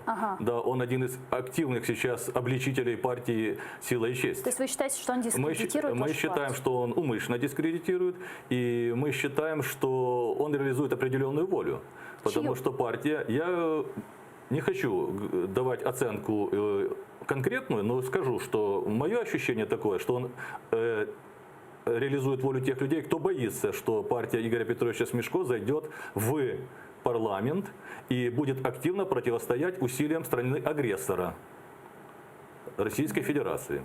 но кроме партии «Сила и честь», которая может пройти в парламент, но мы видим, что другие партии Святослава Вакарчука, партия даже «Слуга народа», партия «Батькивщина», партия «Европейская солидарность» Петра Порошенко также активно борются и, как декларируют, против российской агрессии. Но, как вы думаете, попадают ли тогда они тоже под эти угрозы, которые вы озвучили? Я на самом деле удивлен позиции отдельных средств массовой информации, почему именно наша партия вызвала такую, скажем так, непонятную для меня агрессию и набор, ну, прямо-таки штампов в отношении представителей КГБ, агентуры, присутствие только генералов в партии, силовиков и так далее. Хотя на самом деле партия представляет собой абсолютно, на мой взгляд, идеальный срез представителей людей, которые профессионально могут зайти в парламент и из парламента пойти в исполнительную власть. А как вы считаете? Наверное, кто-то очень боится, что эти люди могут, зайдя в парламент, после коалиции с победившей, а это уже понятно, что партия «Слуга народа» будет победившей партией в парламенте, в коалиции с победившей силой партией составить коалицию. Наверное, этой коалиции боятся, наверное, этой коалиции не хотят. Но в том числе в средствах массовой информации среди журналистов вызывают очень много вопросов люди, кандидаты в депутаты из вашей партии, например, Владимира Замана, да, которого в свое время подозревали в госизмене. Вот что вы думаете о нем? Я считаю, что генерал Замана – это патриот Украины. Я считаю, что генерал Замана – это профессиональный военный. Я считаю, что обвинять генерала Заману в государственной измене до судебного решения, ну, наверное, преждевременно. На наш взгляд, а это взгляд политсовета партии, это достойный человек, который в статусе депутата Верховного Совета сможет сделать очень многое для безопасности нашей страны. Это наша позиция. И мы с этой позиции будем защищать генерала Заману. И я еще раз говорю, поверьте мне, что это будет очень эффективный парламентарий и достойный руководитель, возможно, одного из направлений обеспечения безопасности страны. Действительно, к 21 июля мы наверняка еще очень много увидим результаты социологических рейтингов и так далее, но все-таки допускаете ли вы то, что партия Игоря Смешка «Сила и честь» может не пройти в парламент, и что планируете после этого делать? Если бы мы шли с таким настроением на выборы, нам бы лучше туда не ходить. Мы идем с настроением победы. И я уверен, что партия «Сила и честь» пройдет 5% рубеж. Уверен на 100%.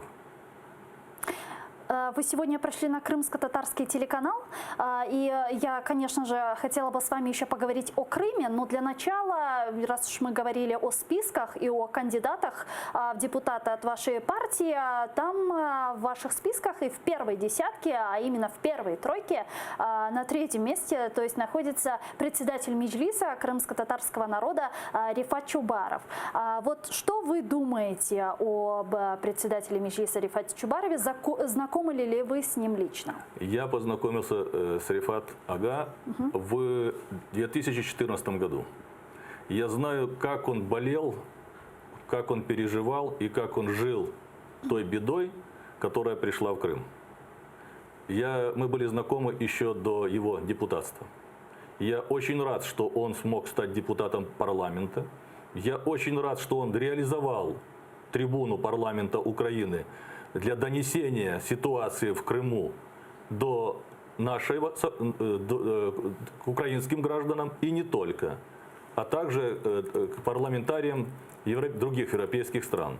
Поэтому я считаю, что его участие в нашей политической силе – это мощный сигнал всем тем, кто задает вопросы. А ваша партия как относится к вопросу Крыма, к вопросам деоккупации Донбасса? Одно присутствие господина Чубарова в нашей политической силе отвечает на эти вопросы.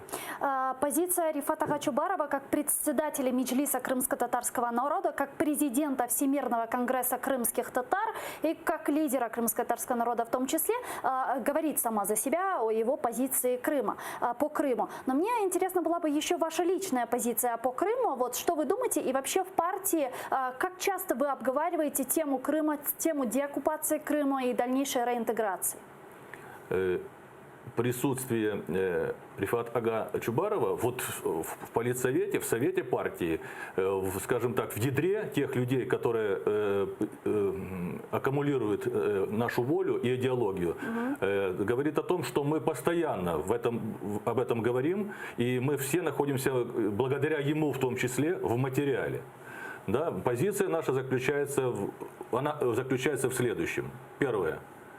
Крым, Донбасс должны быть деоккупированы. Мы не должны позволить нашим западным партнерам, а сейчас мы это наблюдаем, очень деликатно выводится за скобки договоренности проблема Крыма, и они начинают забывать, в том числе и наши западные партнеры. Эта проблема должна быть постоянно на слуху. Третье. Мы проблему Крыма отдали почему-то в плоскость Минских так называемых соглашений, но абсолютно забыли о главном формате, о формате Будапештского меморандума. В Минских соглашениях нет Крыма. Нет Крыма, но мы туда отдали в нормандскую четверку, в Минские соглашения проблемы переговоров о целостности Украины, я так скажу, да? Вот. А где та площадка, на которой мы будем говорить о проблеме Крыма? И мы сейчас говорим о том, чтобы вернуться к Будапештскому формату, где Соединенные Штаты Америки, Британия, Франция, Китай, Россия с приглашением Германии и, возможно, других стран Европейского Союза могли бы на международной конференции обсудить проблему Крыма. Мы идем с этой идеей, мы хотим ее реализовать. Если посмотреть на партии, которые баллотируются в Верховную Раду Украины, и именно на те партии, куда делегированы крымские татары, это как минимум 6 человек, если не ошибаюсь, да, 6 человек, они делегированы в партию Петра Порошенко, в партию Зеленых, партию Гройсмана, партию Игоря Смешка, партию «Голос» Святослава Вакарчука. И действительно, само присутствие крымских татар в этих партиях говорит о позиции партии в отношении Крыма, в отношении деоккупации Крыма и евроинтеграции. В чем ваше принципиальное отличие от других партий, которые также проходят 5% барьер?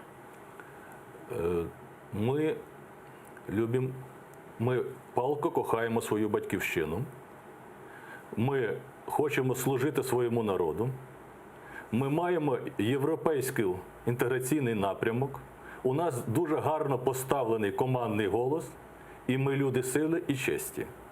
Тому я думаю, що цим ми відрізняємось від більшості тих політичних сил. Ми маємо своє обличчя. Наше обличчя – це, перш за все, обличчя людей-професіоналів, за плечами кожного з яких стоїть кар'єрна робота, за плечами кожного стоїть певний професійний досвід і, повірте мені, дуже непогані здобутки. Нам є що показати, нам є на що опертися, и мы знаем, с чем мы пойдем дальше. Поддерживаете ли вы создание крымско-татарской национальной территориальной автономии? Украина – унитарное государство. Есть Конституция Украины. И один из главных законов, который мы будем вносить в парламент, а мы будем в парламенте, это будет закон о референдуме. И я думаю, все вопросы автономии, закон про загальнонациональный референдум. Да, я поняла. Ага. Да. И я считаю, что все вопросы, в том числе и вопросы, связанные с автономией, должны решаться в формате этого референдума. Мы однозначно будем поддерживать стремление крымско-татарского народа к своей автономии. И еще буквально несколько вопросов, касающихся Крыма. Вы наверняка следите за событиями в оккупированном Крыму. Наверняка вы знаете, что ежедневно коренной народ Крыма подвергается репрессиям со стороны оккупационных властей. Совсем недавно только вынесли ужасные сроки крымско-татарским политзаключенным от 17 до 12 лет лишения свободы, лишь только за их проукраинскую позицию. Понятно, предлогом послужил терроризм на территории Российской Федерации. Планируете ли вы инициировать закон о политических заключенных, чтобы как-либо поддерживать семьи политических заключенных? Однозначно планируем, я вам больше скажу. Я знаю об этой ситуации, когда Ростовский окружной суд, по-моему, да, Северокавказский военный. Северокавказский военный, да, суд, Пютью, крымским татарам, вынес срок до 70 лет, по-моему, всем вместе. Это ужасные сроки за несовершенные террористические акты, выдуманные, надуманные приготовления к таким актам. Поэтому на самом деле мы будем готовить такой проект, и мы берем на себя эту ответственность. И несколько вопросов еще мы подготовили про вас, а у вас хотели узнать ближе, чтобы действительно наши зрители также познакомились с вами. Вы 23 июня 2010 года, тогда Служба безопасности Украины вызвала вас в качестве свидетеля по уголовному делу о незаконном таможенном оформлении природного газа, принадлежащего компании Росукрэнерго. Чем закончилось расследование по вашему делу сейчас? Коротко. Я был первым, кого арестовал режим Януковича. Первым, на самом деле. И у меня была возможность остаться, я был за рубежом, остаться за рубежом и не прилететь 22 июня в страну. Меня предупредили о том, что 23 июня я буду арестован.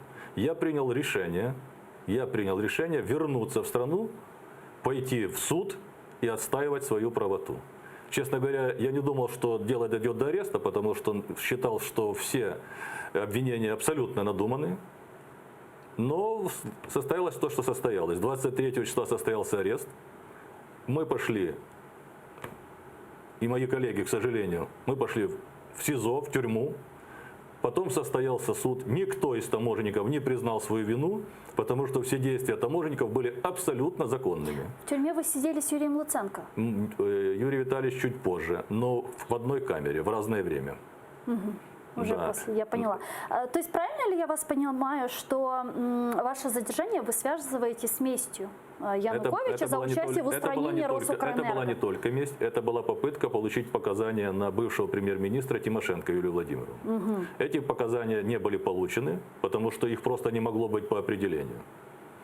В эфире у журналиста Гордона, если я не ошибаюсь, вы как-то заявили, что действительно от вас требовали какие-то данные о Юлии Тимошенко, то есть вас просили, чтобы вы ее сдали, но вы ее не сдали. Вот у меня здесь такой вопрос. Вообще было ли что сдавать? Насколько много было что сдавать? И почему вы тогда так поступили?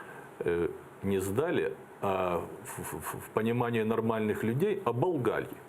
То есть я ценой лжи должен был купить себе свободу. Я должен был сказать, что бывший премьер-министр Тимошенко дала мне преступный приказ выполнить те или иные действия. Поскольку этого не было, то я не стал торговать своей совестью и своей свободой. Я сказал так, как было, и принял решение остаться в тюрьме. Да, такой протокол из 14 пунктов мне пытались предъявить. Я его отказался подписывать. И остался там, где остался. Ну, вот скажите, мне просто интересно, вы, ну, скажем так, были преданы Юлии Владимировне Тимошенко и действительно не подписали документ, который, по-вашему, был абсолютной ложью. Но все-таки почему тогда вы не пошли баллотироваться в депутаты от партии «Батькивщина»? Предлагали ли вам идти от партии «Батькивщина»? Я не был предан Юлии Владимировне Тимошенко. Я был предан своему делу, которое очень люблю. И считаю, что и я, и мои подчиненные его сделали честно. Скажу вам больше, что я дошел до Европейского суда, и я выиграл Европейский суд из прав человека, где мое задержание и арест признаны незаконными. Это решение достаточно серьезное, и я долго шел к нему, но я прошел все эти этапы. Вот. Это первое. Второе. Юлия Владимировна мне не предлагала войти в ее политическую силу, и я никогда не входил в политическую силу партии «Батьківщина». Единственная политическая партия, в которую я вошел, это партия Игоря Петровича Смешко «Сила и честь». А какие у вас и не жалею ни капли. А какие у вас отношения сложились после этого с Юлией Владимировной? Были ли? Мне кажется, доброжелательные, конструктивные. Да. Также в 1999 году вы пришли в таможню, прошли путь от инспектора до руководителя. Несмотря на то, что уже довольно давно не имеете никакого прямого отношения к таможне, вы все равно следите за тем, что там происходит. Правильно я понимаю? Да, правильно. Да. А вот черные сотни, которые появились на таможне, когда, кстати, они точно появились 3 года назад, да. И вот лично вы их назвали элементом противостояния нескольких кланов, которые сейчас перетягивают на себя таможенное одеяло. Что конкретно вы имели в виду? И в случае, если вы пройдете в парламент, будете ли вы что-либо делать в таможенном направлении для урегулирования некоторых вопросов, которые вы считаете неправильными? Сегодня наша страна потеряла таможенную организацию. В любой уважающей себе стране таможня – это элемент ее суверенитета. К сожалению, то, что сейчас мы называем таможней, таковым элементом не является. В момент создания Министерства доходов и сборов таможенное ведомство было растворено в недрах налогового и превращено в фискальный додаток, который занимался и занимается только взиманием налогов. И для этого создавались межрегиональные таможни по борьбе, там их как-то называли, черные сотни. Проводились надуманные спецоперации с привлечением различных силовых структур. Вот сейчас проводится очередная операция «Бастион» и так далее, и так далее. Все пытаются работать в таможне, все пытаются руководить таможней, а у семенянек дитё не воспитано. На сегодня фактически таможенная администрация не работает. И я выступал и выступаю последовательным критиком ситуации, которая есть сейчас. Какие законы, возможно, будете инициировать? У меня есть видение, и я был одним из лоббистов разъединения фискальной службы на два ведомства – налоговое и таможенное. Таможенное ведомство, к сожалению, сейчас без руководителя. И самая главная моя задача сейчас помочь тем людям с правительства, с администрации, теперь же с офиса президента, да, чтобы в таможню пришли достойные руководители, и мы быстро восстановили вертикаль управления. А вторым шагом, конечно, наполнение нашей законодательной базы. Нам надо срочно обновлять наш таможенный кодекс, интегрировать его в европейское таможенное законодательство. Мы к этому готовы. Это был Анатолий Макаренко, представитель партии «Сила и честь», экс-глава Государственной таможенной службы Украины. Спасибо большое. А мы вынуждены завершить второй блок информационно-аналитической программы «Ахшам». Оставайтесь первым крымско-татарским. Далее новости на крымско-татарском языке. Не забывайте подписываться на наш YouTube-канал. Там мы выкладываем все интересные фрагменты с наших эфиров. Будьте с нами.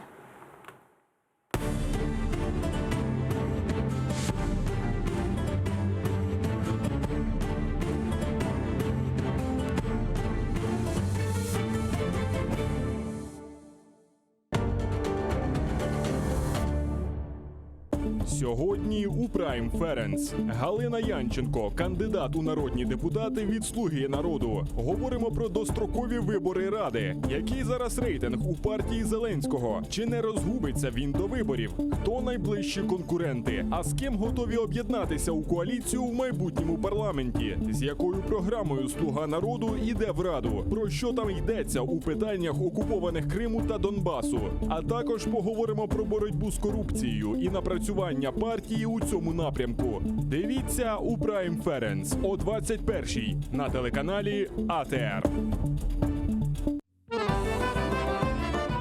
Міжнародний фестиваль дитячої та юнацької творчості «Татлисєс» збере понад 130 талановитих дітей на одній сцені. Цього року «Татлисєс» вперше отримає статус фестивалю. Tatlısız bayramına devletli sağlay. Hepimiz gelin bunda şenlenemiz sağlay. Umutke umut verin, okrenemiz sağlay. Yürüyün şirdinler, elmenemiz sağlay. Elelke bizler verin, okeyip gidemiz. Tuzağına da dilinde. Крим, Литва, Туреччина, Туреччина, Україна, об'єднавшись, ділитимуться емоціями, досвідом і, звичайно, своїм невичерпним талантом. Не пропустіть 22 червня у концертному залі Freedom Hall. Найграндіозніший концерт цього року. Ukrayna-Türkiye ilişkileri, turizm, kültür, ticaret, ekonomi, siyasi, askeri ve Ukrayna'daki Türkiye milletlerin durumu hakkında Türkiye Cumhuriyeti Kiev Büyükelçisi Sayın Yağmur Ahmet Güldere ile hazırladığımız özel söyleşimiz bu cumartesi Kiev saatiyle 20.30'da ATR ekranlarında.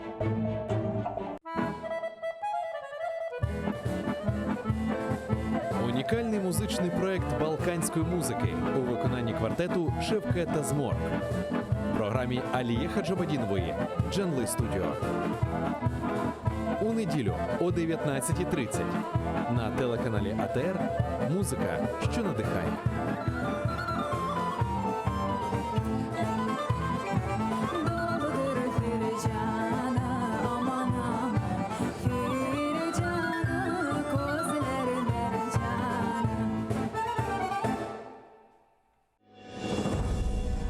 Конотопская битва вошла в историю как битва за независимость.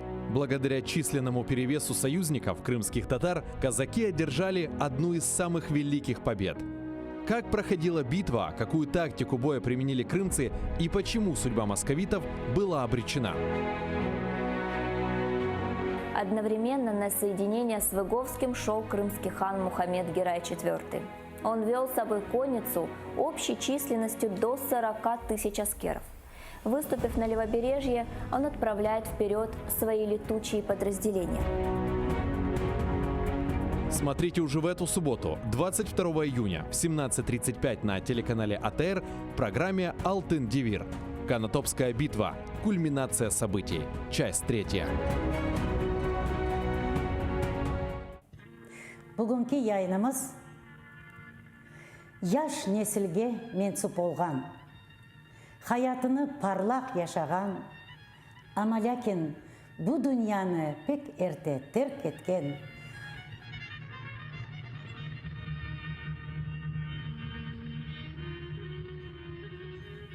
birlik kemaneci Şevket Asanov'a bağışlanan. Öyle parlak tesir kaldırgan çalgıcı evet Şevket gibi yok edi. Yok desen olur. Evet.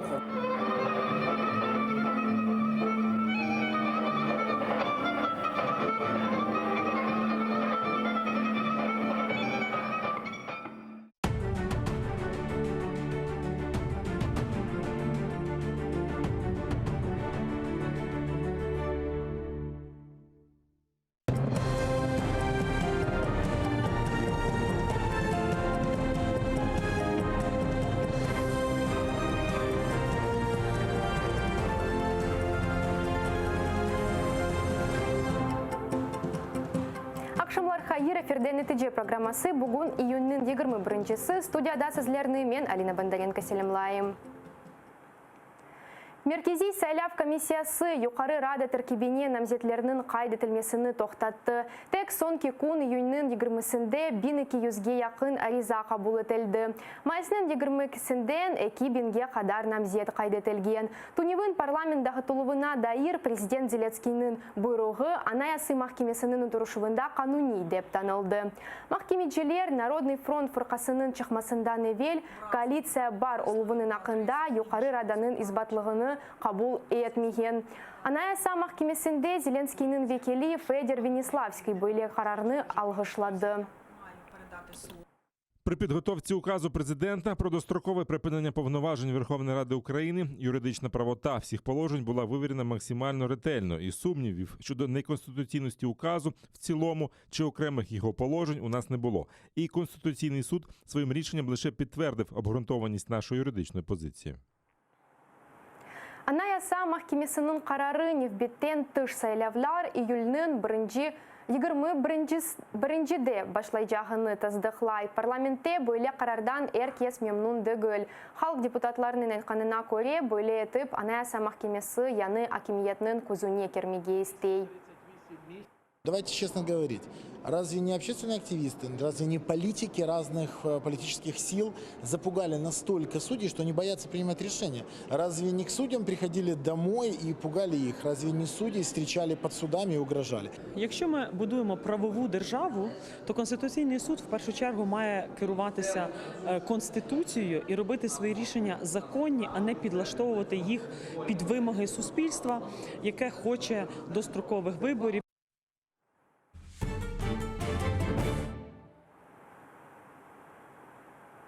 Вандаллық үшін 6 ел колония бөлі қарарны Қырымның Ишғалжи махкемесі Максим Сукуренкоға чықарды.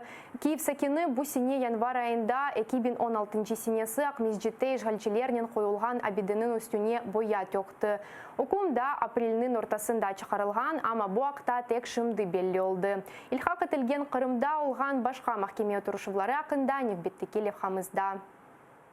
Адвокатлар НДК автадивамында Ишғалжилер тарафындан интернет вастасынен террористик чағыруында қабатланған жимаат журналисты ве блогер Нариман Мемединов қайда алғаныны огреніп оламай. Малюмки о Ақмезжит сезосындан Ростов-на-Дону-даки апсханеге көчірілі жегеді. Анда да июньнің 10-ында отырушывлар планлаштырылған еді. Ама о вақыт Нариман Мемединовны махкемеге ойледі алып кетмеділер. Махкеме отырушывлары ise июньнің 14-іне қалдырылған еді. Ишғалжилер Нариман Мемединов қайда алғаныны адвокатларына білдірмей. На наши запросы СИН Российской Федерации не отвечает. На сегодняшний день официально неизвестно, где находится Нариман Мемединов. В Крыму навряд ли, потому что в следственном изоляторе Симферополя мы искали, его там нету. Сказали, что вывезли. Их этапируют через следственный изолятор Краснодара. К сожалению, там у нас нет возможности узнать. И вот в Ростове тоже пока нет такой информации. Ақмезжетнің Ишғалжи махкемесі тінту вақтында таққатшыларының қанунсыз әрекетлерінден долайы Алие Мирусинованен берілген шекетіні қанаатлендірмеді. 2016 сенесі февральның ортасында Русия құветшілері бұйық онларда Мирусинованың evine сөріп керіп, тінтув кечерділер. Бұндан сон олар эв сайбы Рустем Мирусиновны тевқиф еттілер. Оны терроризмде ве Хизбут Тахрир тішкелятына алақасы бар деп қабатлайлар. Тінту вақтында масқалы инсанлар евде олған бұтын техниканы ве жүмледен Алиенің жеп телефонны тартып алды. Алие Мирусинова яқын вақытларда Ишғал махкеменің қарарына итираз білдірежек ола. Чакмасызлықта қабатлады. Ақмезжетнің Ишғалжи Киев район махкемесі Осман Муратовны қабатлы деп таныды. Қырым татары Сүриеде Сан-Кедерсін женклешкен апайының ағасына чакмамазлығы үшін 10.000 рубле жүреме алды. ФСБ хатимлері бір қач кере Муратовның evinde тентув кечерді. Оны сұрғуға чықтылыр ве телефонны тартып алдылар. Телефонда да сөзде еркекнің қабатыны тыздықлаған дәлелер бар екен. Ишғалжилер 2016 сенесі япылған язышманы тапқан. Бұнын бераберлікте телефонны Муратов тек 2017 сенесі алған. Риана Алиева, Заман, АТР. Қырым қазақы чун Эвнизареті Херсон шер махкемесі Қырым қазақ ордусы денілген қанунсыз тішкілятының сабық азысы чун сынырлап тәдбіріні білгеледі. 55 яшындaki еркек 2014 сенесі февральдан апрель айына же Қырымның Ақ-Шейх районында Русия тарафдарлық митинглеріні кечерді. Тамам бұл себептен Ишғалжилер оны Қырым қорчалавы ве Қырым қайтырылмасы үшіну медаллерінен тақдирледі. Украина қытасында еркекні Украина топрақ бүтінлігіне қаст етуде қабатлайлар. О 5 жылға апс етеле біле.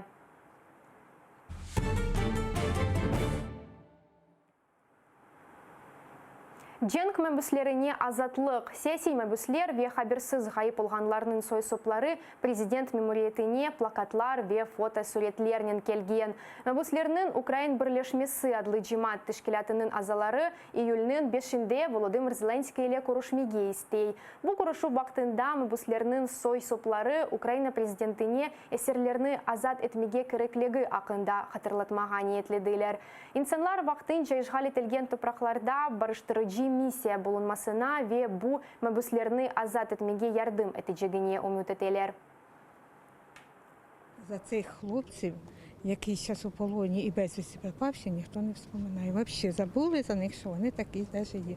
От ми прийшли, щоб напомнити, що є така категорія людей, є така категорія дітей наших, які знаходяться там. Они все являются военнопленными, потому что они граждане Украины, и их задержали на территории оккупированного Крыма, либо оккупированного Донецка, Луганска. И поэтому я проявил такую солидарность, вышел с родственниками военнопленных, так как считаю, это наша общая боль. Аджиле суритте 24 Украина денизчисini серликтен азат этмек везап тетелген гемелерни кайтармак. Буны Брюссельде кечкен невбеттеки саммит вақтында Европа Бірлігінің аза алған мемлекетлері Русияден талап еткенлер. Саммит бойынша Европа шурасының нәтижелеріне көре Европа девлетлерінің акиметлері ишғал етілген Донбасс территорияларында берілген рус паспортларыны танымай жақларыны биян етеле. Чүнки бұ Минск анлашмаларына уймай. Европа Бірлігі да ярым елға Русияге қаршы иқтисади санкцияларыны девам етті ве Русия Денис қануниеті бойынша халқара махкемесінің талаплаларыны еріне кетірмесе, яғни қанунсыз тұтылған денисжелеріні ве Бердянск, Никополь ве яны қапу арби гемелеріні азат етмесе, санкцияларыны құветлештірмеге азыр. Чүнки Русия бұны да июньнің 25-ші қадар yapmak керек еді.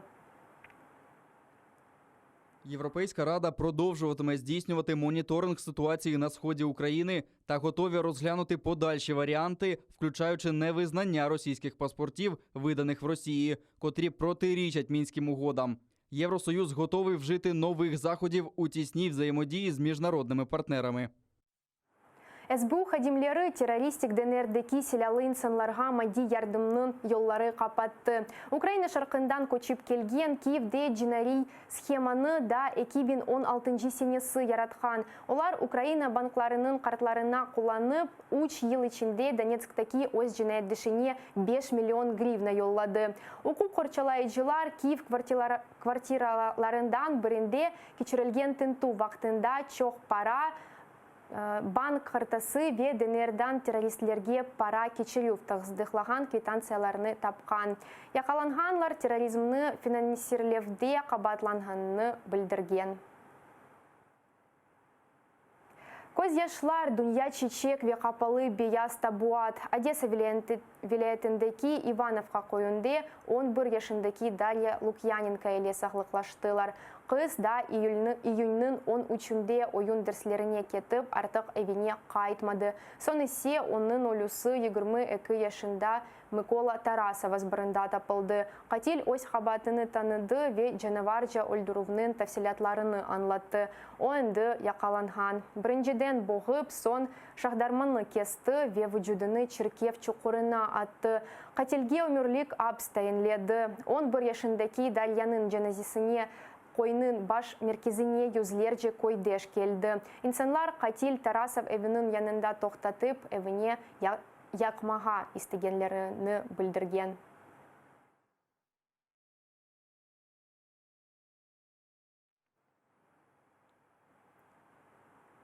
Эки 150-ге якын яралылар Русия кене Гурджистанда қан төкті. Бұндан evvelsi ақшам бинлер жинсан парламент бинасы янында топланған. Олар Рус мебусы коммунист Сергей Гаврилов спикер вазифесіне тәйінленгенні үшін ачувланған. Олар Рус мебусы коммунист Сергей Гаврилов спикернің еріне отырып, русча мұраджат еткені үшін ачувланған. Ачувы чыққан инсанлар парламент бинасына кермеге әрекет етті. Оқу қорчалайыжылар наразыжыларны құветнен дағытмаға істеді. Чатышмалар тек сабаға яқын тоқтады. Гурджистан президенті Саломе Зурабишвили четелде зияреті тоқтатты. Парламент спикері есе Иракли Хобахидзе истифаға ариза берді. Тәфсилатлыжа невбеттекелев хамызда. Гурджистан парламентінде ортодокслык ассамблеясы кече. Бірдің спикернің еріне Русияның коммунистик фырқасы депутаты Сергей Гаврилов отура. Бұндан сон о рус тілінде лафытып башлай. Мухалифет тарафы ве ади ватандашлар бойле әрекетлеріні ақарет кебі көре. Олар эмин, 2008 сенесі юз берген жінктен ве Гурджистан топрақлары олған Джинуби Осетия ве Абхазияның айрылмасына Русияның қол тұтмасындан сон бубинада Русиялерінің бұлынмасы имкансыз ве қабул етілмемелі. Рус депутатының япқанларындан сон тедбирде иштирак этмектен ред еткен мухалифет азалары трибунаны каплап ала ве Русия темсилчилерінің салондан чыкмасыны талап етейлер. Оларға башка депутатлар да кошула. Люди розгнівані і розчаровані. Все відбулося, тому що влада запросила російського депутата, який проти нашої країни, який ненавидить все грузинське, який голосував за так звану незалежність наших відколотих регіонів. Парламентте олганлар вакалар акында ишиткен гуржилер бинаянында топлашмага башлай. Инсанлар өкмөт азаларынын ве парламентнын спикери Ираклий Кобахидзинин истифа этмесini талап этелер. Нарызычылар бинаны уджум этеп алмага истейлер. Сергей Гаврилов бір сыра каравулларынен бинаны теркете. О арабасына кичкенже инсанлар onun üstüne сув төкелер. Нарызычыларыны дағытмақ үчүн полис хадимлері көз ешлатыжы газ, суватқычлар ве резина куршунларыны ишлете.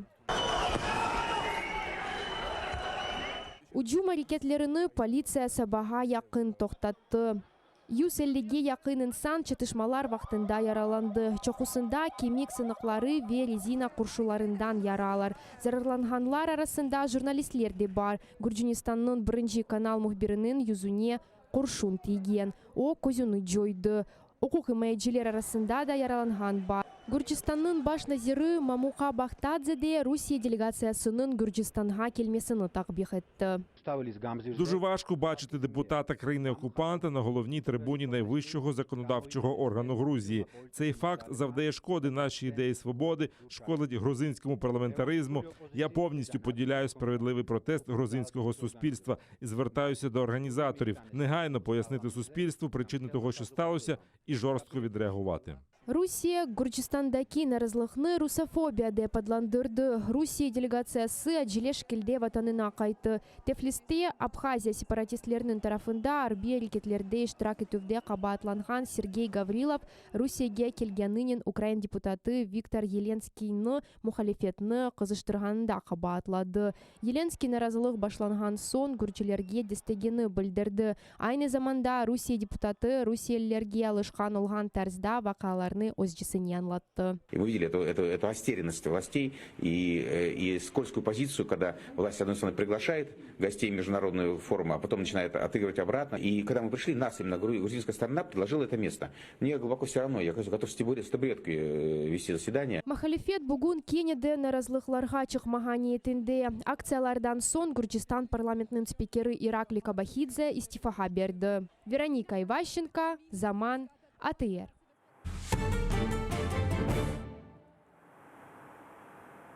Татлы сез бала фестиваліне 10 елдан зияды кече. Қырым işгалінден сон оның имиеті да чоқ көтерілді. Бұ сене іштіракчілерінің саясы кечкен елларға бақанда әқі қат зияды. Финал июньнің 22-сінде, яғни ярын олайжақ. Шымды есе фаль сурите репетициялар кечірелі. Бұ сене татлы сезде işgal етілген Қырым, Херсон, Запорожье вилаятлерінден, бұнын бірабер Түркия ве Литваниядан да келген Қырым татар диаспораларының балалары іштірак еті Джеклер. Балалар үшін чешит түрлі мастер-класслар тышкелетелді.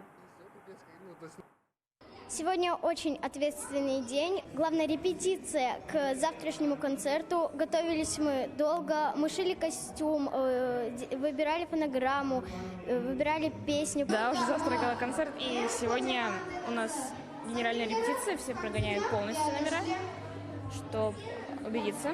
Потому что завтра у нас времени полностью прогонять не будет. Больше всего я хочу научить ребят, чтобы они верили в себя. Это в первую очередь. Я им по секрету скажу, что не каждый педагог прав на самом деле. То есть сковывают детей некоторые люди, некоторые конкурсы. И вот это желание продолжать свое творчество, желание идти вперед пропадает. Я постараюсь объяснить ребятам, что на самом деле каждый твой шаг – это с каждым шагом становишься все ближе и ближе к своей мечте. Никогда не надо бояться выходить на сцену и не слушать никого, если он тебе говорит, что у тебя очень плохой голос или танцуешь очень плохо. Бунда қадан нәтиже программасы сонуна келді. Әпінізге қайырлы ақшамлар, вератлық күнлеріңіз тынч кечмесіні тілейм. Дайма АТР-ле олыңыз көрішкенже.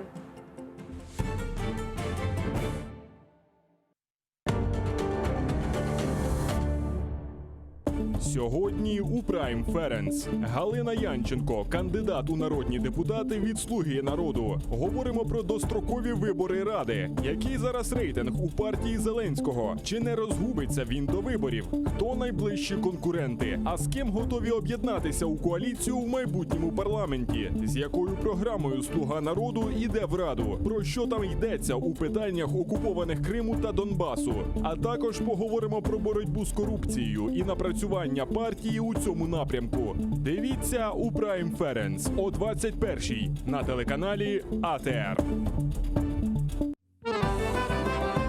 Tatlısiyas Halkara Bala ve Gençler İcadi Festivali çerçevesinde 130'dan ziyade istidatlı balalar bir sanada toplanacak.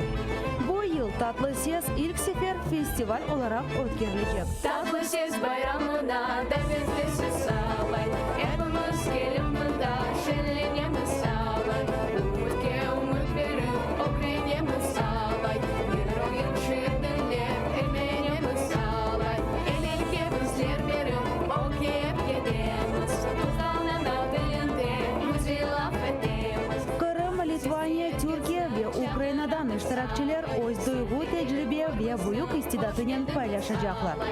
İyunun 22'sinde Freedom Konser Salonu'nda yılın en büyük konsertini kaçırmanız. Bugünkü yayınımız yaş nesilge mensup olgan, hayatını parlak yaşagan, ama lakin bu dünyanı pek erte terk etken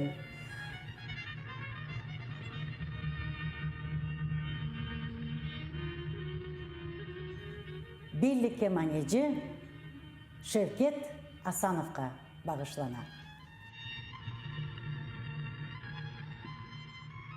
Öyle parlak tesir kaldırgan çalgıcı evet Şevket gibi Yok edi. yok desen olur. Evet.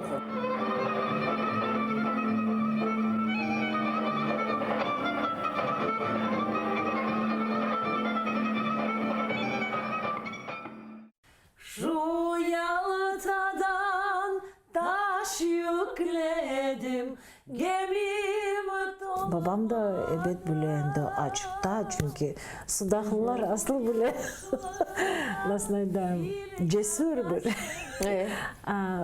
insanlar uzun havalar yırlardı onu hatırlarım.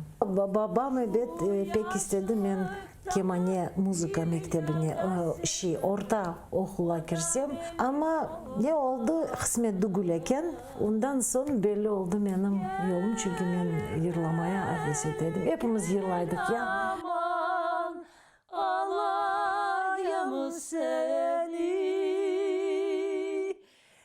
Analarımız, babalarımız oturganda sofralarda misafirlerinden ilgilendiriyordunuz. Konser koyardık. Öyle mi? Konser yırlaydık. Hafizin piyaninoda çalaydı, ikimiz yırlaydık. Kemanede çalaydı. Evet. Ben oyun oynardım işte. Hafize Hanım şimdi sazını eline alacak ve güzel yer ile programımızı yekünleyecek. Benim yarim gelmedi gözüm yollara. Ukrayna-Türkiye ilişkileri, turizm, kültür, ticaret, ekonomi, siyasi, askeri ve Ukrayna'daki Türkiye milletlerin durumu hakkında Türkiye Cumhuriyeti Kiev Büyükelçisi Sayın Yağmur Ahmet Güldere ile hazırladığımız özel söyleşimiz bu cumartesi Kiev saatiyle 20.30'da ATR ekranlarında. Конотопская битва вошла в историю как битва за независимость. Благодаря численному перевесу союзников, крымских татар, казаки одержали одну из самых великих побед. Как проходила битва, какую тактику боя применили крымцы и почему судьба московитов была обречена? Одновременно на соединение с Выговским шел крымский хан Мухаммед Герай IV. Он вел с собой конницу общей численностью до 40 тысяч аскеров. Выступив на левобережье, он отправляет вперед свои летучие подразделения. Смотрите уже в эту субботу, 22 июня в 17:35 на телеканале АТР в программе «Алтын Девир». Канатопская битва. Кульминация событий. Часть 3. Имя крымско-татарского писателя, поэта Шевки Бекторе сегодня мало известно широкой общественности. Он родился в Румынии в семье эмигрантов крымских татар, вынужденно покинувших родину после аннексии Крыма России 1783 года. Во время учебы в Турции познакомился с Наманом Челебиджиханом, а после революции вернулся на историческую родину, чтобы строить вместе с соотечественниками счастливый Крым. Но советская реальность оказалась ужасна. 25 лет Бекторе провел в сталинских лагерях, пройдя все круги ада и написав об этом потрясающую по силе книгу. Легендарный поэт, писатель Шевки Бекторе. Часть 1. Смотрите в воскресенье в 18:00 в программе «Тарих Садасы» с Гульнарой Бекировой на телеканале АТР.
Російсько-окупаційні війська продовжували чинити обстріли наших оборонних позицій на лінії зіткнення із заборонених мінськими домовленостями мінометів калібрів 120 та 82 мм, а також гранатометів різних систем, зенітних установок, великокаліберних кулеметів та стрілецької зброї. На Луганському напрямку відбулося 6 обстрілів. Близько 1-ї години ночі 40-хвилинний ворожий обстріл з автоматичних станкових і ручних протитанкових гранатометів, а також кулеметів великого калібру відбувся неподалік Луганського. Таким чином, протягом минулої доби обліковано 18 обстрілів. Усі вони визначені як прицільні. Противник загалом випустив у наш бік 25 мін калібрів 120 та 82 мм. Внаслідок ворожих обстрілів за минулу добу 3 українських військовослужбовців зазнали поранень, 1 отримав бойове травмування. Усі вони наразі перебувають у медичних закладах. За даними розвідки Об'єднаних сил, вогнем у відповідь 20 червня 2 окупантів знищено та 3 поранено.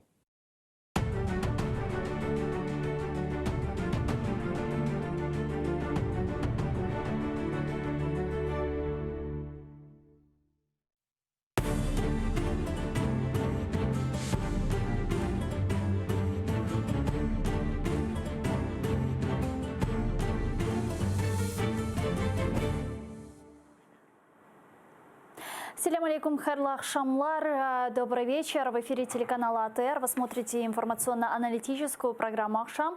В студии работаю я, Гульсум Халилова, и гость нашей студии, член Меджлиса крымско-татарского народа, руководитель Крымско-татарского ресурсного центра Искендер Балиев. Ассаляму алейкум, хош келдинас. Алейкум селям. Искендер, Джумли, Музги, у нас на самом деле очень много тем сегодня, которые мы планируем с вами обсудить. И все-таки сегодня пятница, и все-таки каким-то образом подведем итоги уходящей этой недели. Но для начала мы нашу беседу начнем с такого информационного сообщения.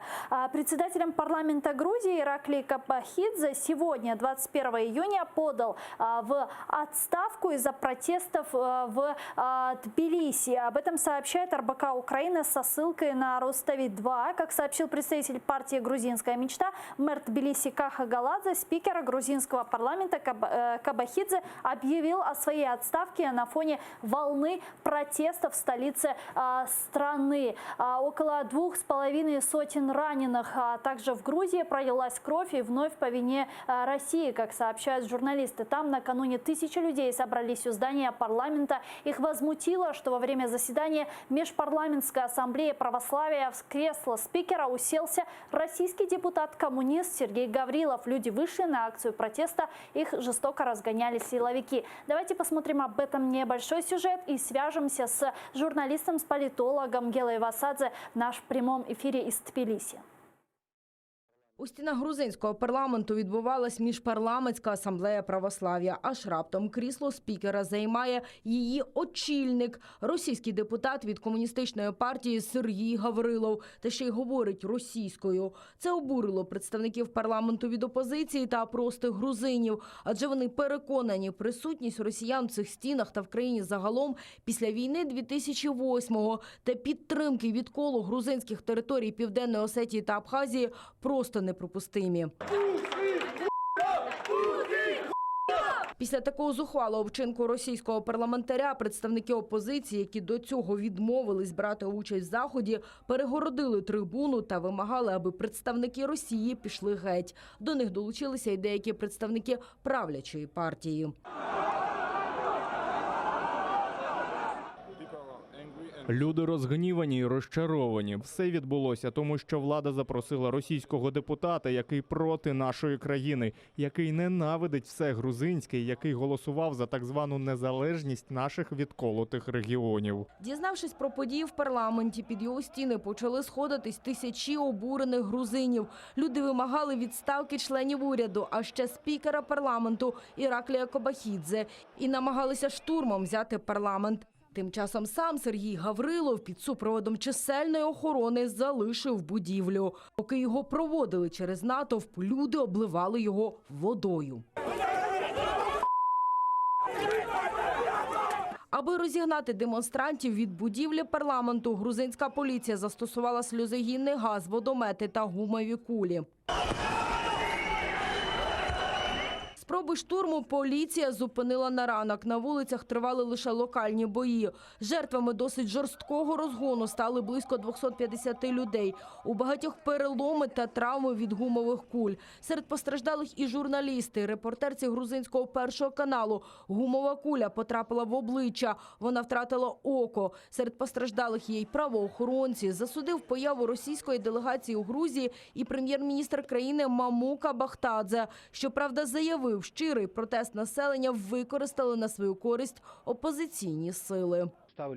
Дуже важко бачити депутата країни-окупанта на головній трибуні найвищого законодавчого органу Грузії. Цей факт завдає шкоди нашій ідеї свободи, шкодить грузинському парламентаризму. Я повністю поділяю справедливий протест грузинського суспільства і звертаюся до організаторів негайно пояснити суспільству причини того, що сталося, і жорстко відреагувати. У Росії грузинський протест назвали повзучою русофобією. Російська делегація поспіхом залишила Грузію. Сергій Гаврилов, якого Тбілісі звинувачує в участі в бойових діях проти Грузії на стороні абхазьких сепаратистів, вже у Росії звинуватив українського делегата, депутата Віктора Єленського, у підбурюванні опозиції. Представник нашої держави, коли почалися протести, вийшов до грузинів, аби висловити свою підтримку. Тим часом російський депутат у вже звичній для росіян манері розказує свою правду про події. И мы видели эту растерянность властей и скользкую позицию, когда власть, с одной стороны, приглашает гостей международного форума, а потом начинает отыгрывать обратно. И когда мы пришли, нас именно грузинская сторона предложила это место. Мне глубоко все равно, я готов с табуреткой вести заседание. Тим часом під тиском демонстрантів у відставку подав спікер грузинського парламенту Іраклі Кобахідзе. Вероніка Іващенко, Заман, АТР. С нами сейчас на прямой связи из Тбилиси грузинский политолог Гела Васадзе. Давайте его поприветствуем. Алло, Гела, здравствуйте. Добрый вечер. Добрый вечер. Гела, поделитесь, пожалуйста, последними новостями из Тбилиси. Как-то успокоились ли митингующие активисты после того, как Кобахидзе объявил о своей отставке? Нет, конечно, не успокоились. Нужно хорошо понимать, что Кобахидзе не является политической фигурой, хоть он и был спикером. Политическая фигура – это министр МВД Гахария, который несет полную ответственность за то, что произошло. И я думаю, что политически он не жилец. Другое дело, что властям сейчас крайне невыгодно его отправлять в отставку, потому что это может привести к тому, что власть вообще посыпется. Поэтому я думаю, что пока Гахария останется у должности. Сегодня вышло гораздо больше народа, чем было, например, вчера. Понятно же, что любое действие вызывает противодействие. Вчерашняя акция устрашения не могла привести к тому, что мы испугались. Наоборот. Скажите, а какие требования выдвигают митингующие активисты? Отставка Гахария и приведение избирательного кодекса в состояние, когда мажоритарных округов не будет, а будет только на пропорциональной основе выборы. То есть то, что обещала грузинская мечта еще в 2016 году, а сейчас говорит, что сделает в 2024. Нет, хотим сейчас. Гела, а вот расскажите подробнее для наших украинских зрителей, для украинской аудитории в том числе, в принципе, из-за чего все началось. Понятно, да, что спикер Российской Госдумы, коммунист, сел на место спикера, и после этого действительно разразился митинг, люди выразили свое недовольство и так далее. Но как вообще это произошло? Ведь я так понимаю, что он приехал в Грузию, в Тбилиси с официальным визитом. Да, он приехал в Грузию с официальным визитом. Непонятная организация, честно говоря, парламентская ассамблея православных стран, про которую я, честно говоря, не слышал никогда. Ну, она есть, она официальная, да.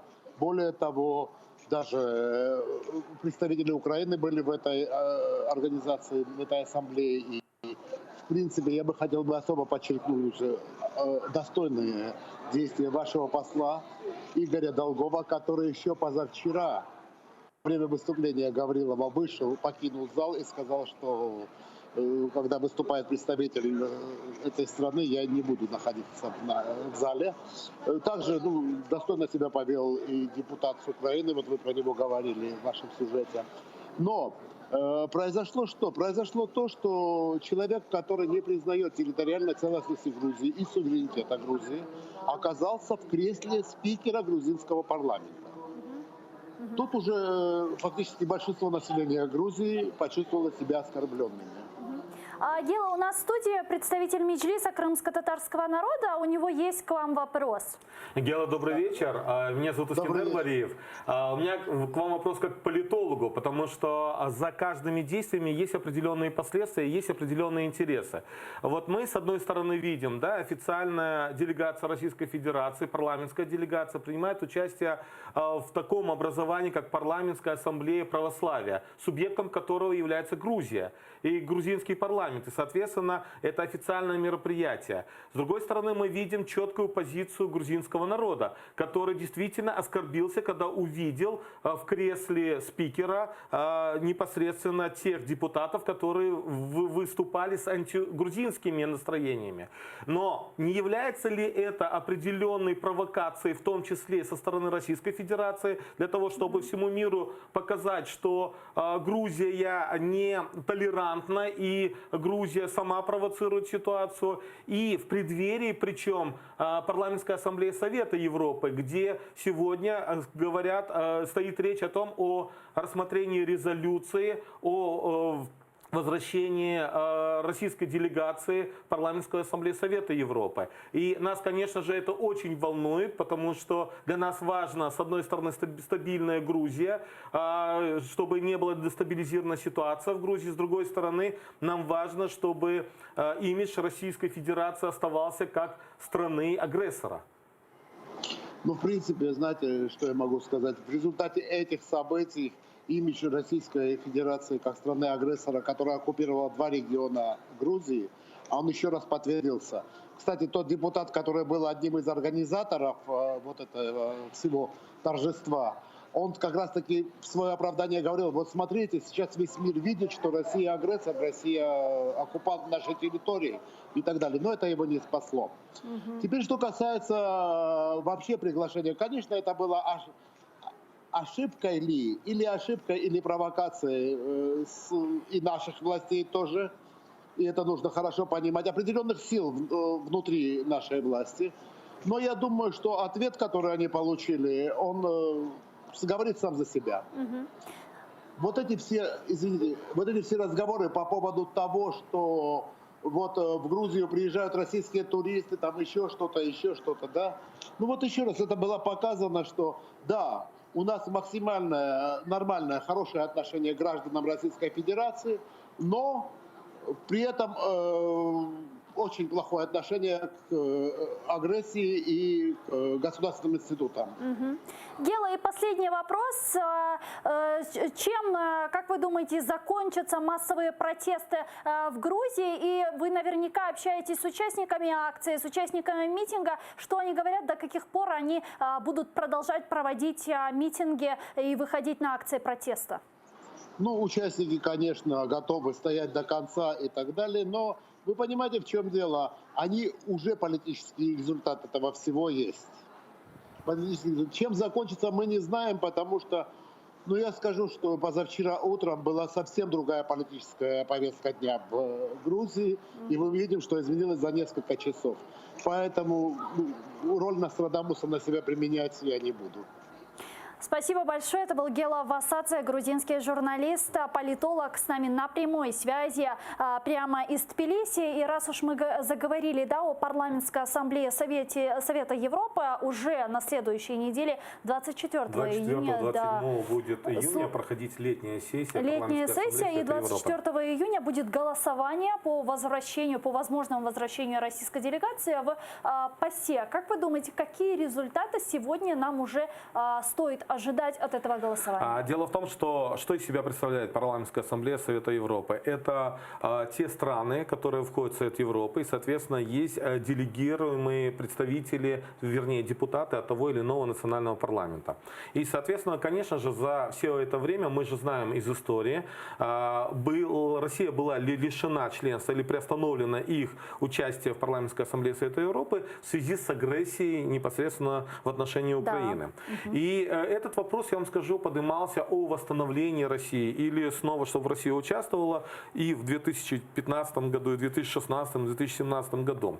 Мотивация тех людей или сторонников того, чтобы Россия вернулась в парламентскую ассамблею Совета Европы, основная в том, что Россию нужно вернуть в процесс коммуникаций, в процесс переговоров. Прекрасно, но требования-то не выполнены? Дело в том, что да, требования не выполнены, но, я же говорю, те сторонники, которые поддерживают этот процесс, они считают, что появится группа депутатов от Российской Госдумы, и, соответственно, с ними можно будет вести коммуникации, соответственно, как-то менять их позицию, менять их мнение. Но мы же понимаем, что Россия авторитарное государство, и, соответственно, давление будет продолжаться.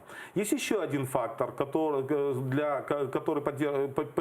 на котором, возможно, не говорят вслух, это участие в ПАСЕ, в том числе это и внесение взноса на содержание парламентской ассамблеи Россия уже 2 года не платит. Россия не платит, и, соответственно, у России достаточно, исходя из того, что это большая страна, достаточно большой взнос. И поэтому, скорее всего, этот фактор тоже работает. С другой стороны, мы должны все-таки понимать, что требования, как вы сказали, я с вами полностью согласен, Российская Федерация не выполнила.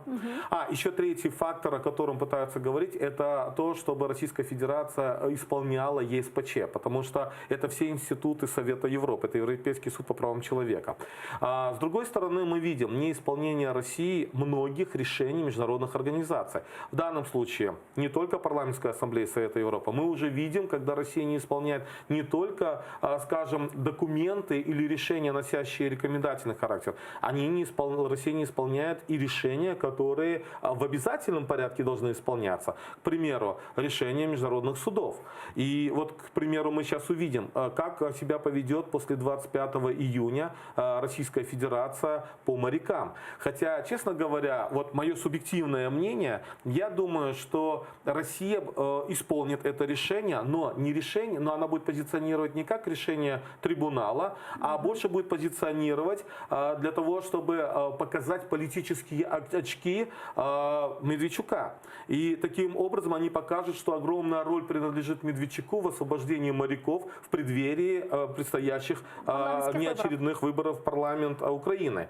И как раз вот такие манипуляции, влияние на те или иные политические процессы в той или иной стране Россия очень успешно использует и очень активно в этом работает. И я уверен в том, что мы увидим эти. Какая вероятность по поводу возвращения даты? Мы со своей стороны работаем. И в данном случае я знаю, что Евромайдан Пресс активно работает, пишет письма. Мы в рамках международного движения за деоккупацию Крыма и солидарность с татарским народом Liberate Крыме сейчас направляем письма от разных организаций в разных странах для того, чтобы депутаты могли отреагировать, потому что наши организации, которые находятся в той или иной стране, они являются субъектами общественного движения той или иной страны, депутаты, которые представляют. Ну и, соответственно, в том числе от Крымско-Татарского ресурсного центра мы направляем письма, где призываем не поддержать резолюцию, с помощью которой Российская Федерация может вернуться в парламентскую ассамблею Совета Европы.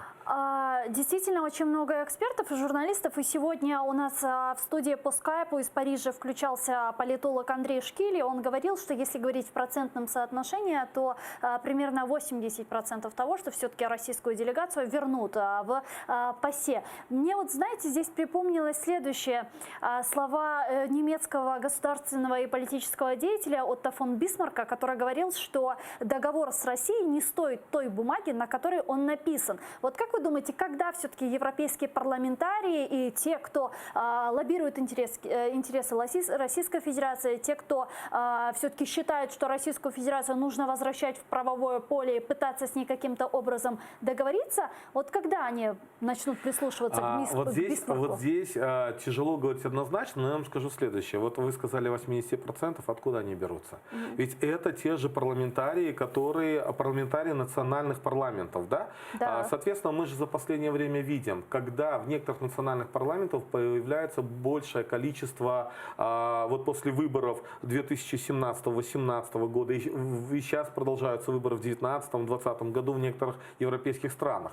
И мы видим процессы, когда, возьмем Италию, когда в парламент, по сути дела, прошли очень много представителей пророссийских сил. Когда мы говорим о Венгрии и ряде других стран, Греции и так далее. И все эти представители этих парламентов, они в том числе являются частью парламентской ассамблеи Совета Европы.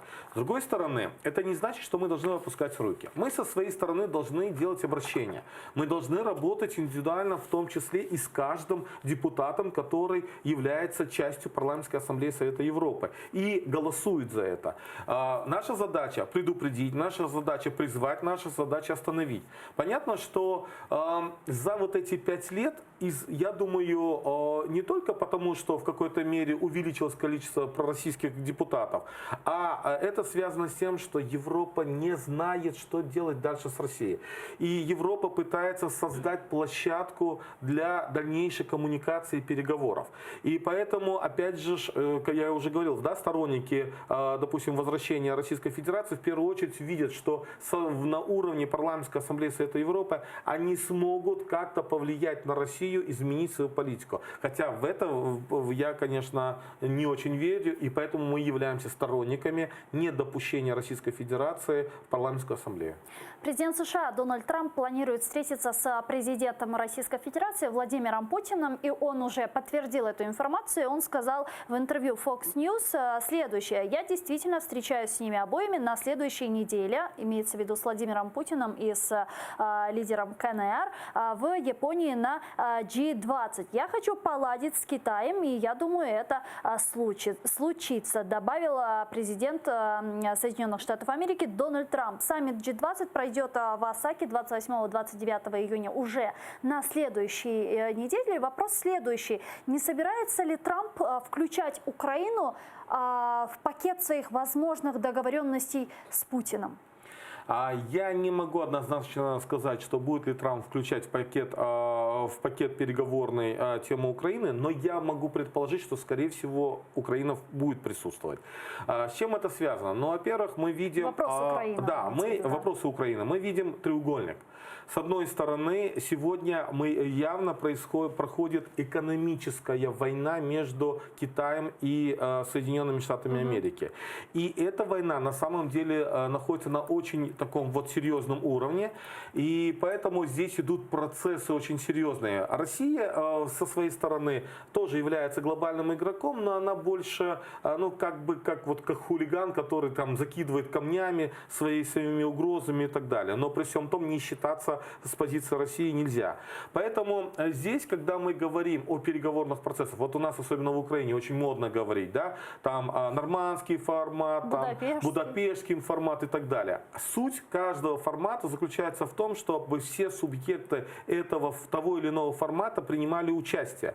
И вот как раз таки тот или иной формат не всегда срабатывает только по одной причине. Потому что Россия не хочет участвовать в этих переговорных форматах или процессах. И, соответственно, те или иные форматы, они просто ломаются. Поэтому однозначно задача украинской дипломатии, а до 28-29 еще есть время, хотя уже совсем мало, потому что те вопросы, которые обсуждаются, они вносятся в повестку дня заранее.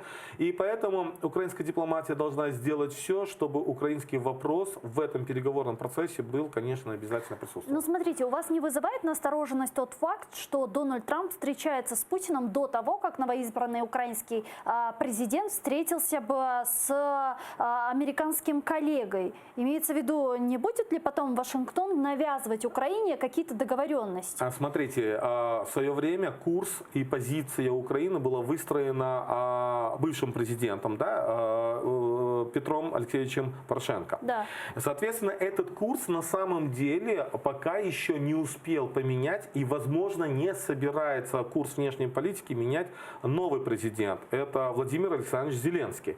Поэтому я думаю, что, во-первых, G20 готовится заранее.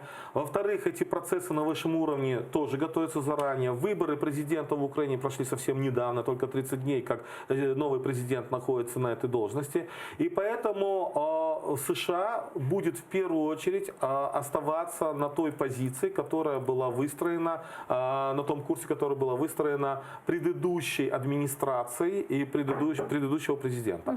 И при всем том мы не видим явных каких-либо противоречий, поэтому я думаю, что, опять же, украинская дипломатия должна напоминать о нас, об Украине, и, соответственно, украинский вопрос должен присутствовать в переговорах. Вы выше отметили, что Российская Федерация не выполняет решения международных судов, в том числе и решение Международного трибунала об освобождении украинских военнопленных моряков, хотя это было пока что промежуточное решение Международного суда. Вот и последнюю встречу Дональда Трампа с Владимиром Путиным, ее отменил сам Дональд Трамп тогда в свое время, в 2018 году, из-за вот этого кризиса в Керченском проливе, обещал не встречаться больше с Владимиром Путиным, пока военнопленные моряки не будут освобождены. Вот как вы думаете, Трамп не сдержал слова, или же все-таки, может быть, обсуждается вопрос освобождения военнопленных моряков, и, возможно, Россия выполнит решение Международного трибунала? Здесь тяжело пока обвинять Трампа в том, что он не выполнил свои обещания, потому что встреча будет позже, чем истекает срок по освобождению. С другой стороны, конечно, там будет видно уже, как себя Трамп поведет в связи с тем при встрече с Путиным, в связи с тем, что Путин к этому моменту не отпустит. С другой стороны, мое субъективное, опять же, мнение, я думаю, что Путин, будучи, но нужно признать, что это опытный политик с большим стажем, опытный политик в том числе и вот во всех вот таких интрижных моментах. И поэтому я уверен в том, что Путин, скорее всего, сможет использовать и предстоящую встречу, и дату, когда нужно будет освободить моряков, и выборы в Украине. И таким образом он попытается преподнести, что это не заслуга Трампа, что это не заслуга Международного трибунала, а это заслуга, скажем, я даже вот недавно назвал Медведчука, когда он стал активно скупать телеканалы и пытаться контролировать информационное пространство, я его назвал провайдером информационной агрессии Российской Федерации в Украине.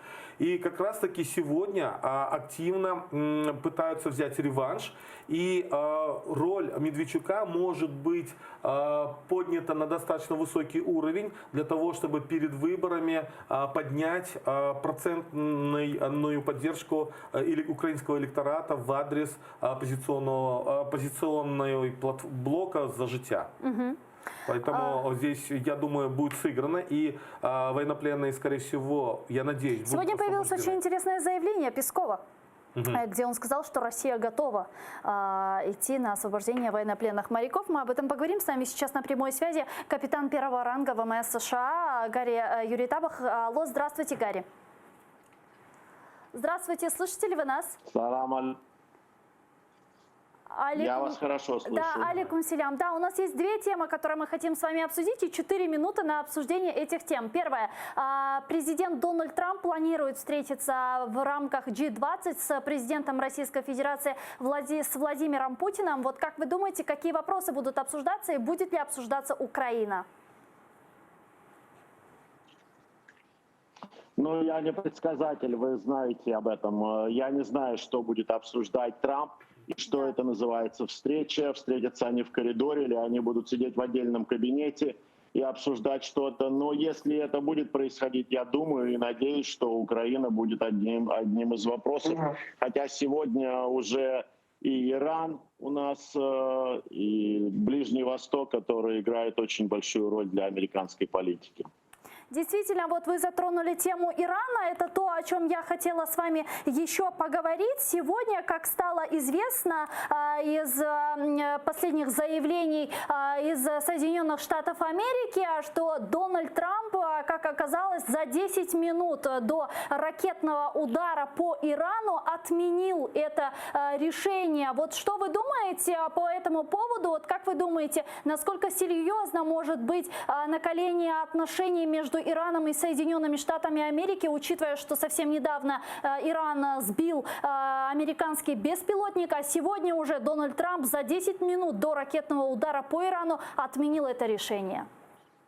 Да, вы знаете, у нас отношения с Ираном всегда были накаленные еще с 1978 года.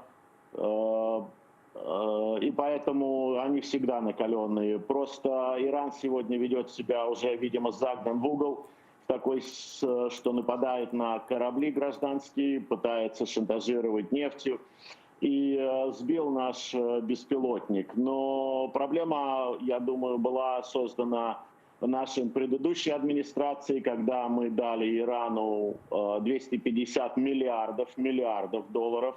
Президент Обама дал, подписав с ними договоры, которые, конечно, не работают. И Иран теперь ведет себя как террористы, как обычно террористы, террористические страны себя ведут.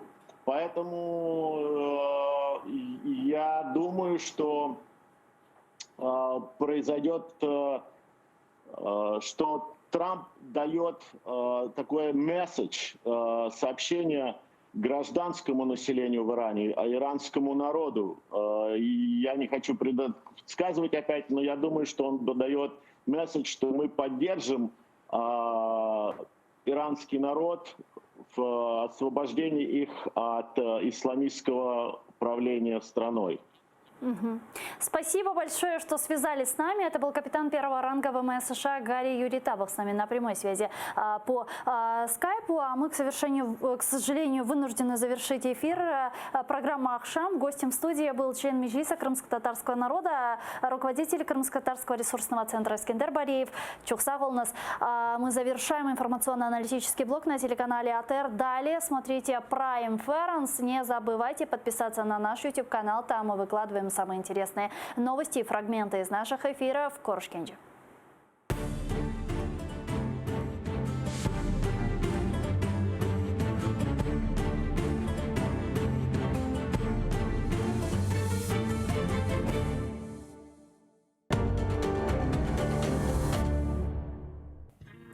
Бүгінгі yayınımız яш неsilге менсуп болған, hayatını parlak yaşagan, ama lakin bu dünyanı pek erте terk etken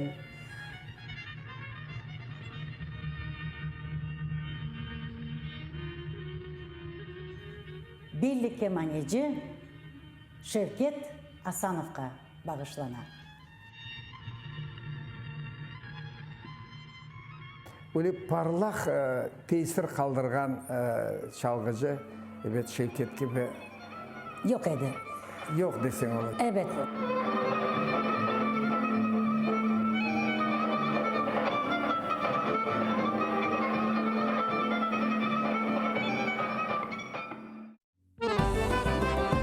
Tatlı Ses Halkara Bala ve Gençler İcadi Festivali çerçevesinde 130'dan ziyade istidatlı balalar bir sanada toplanacak.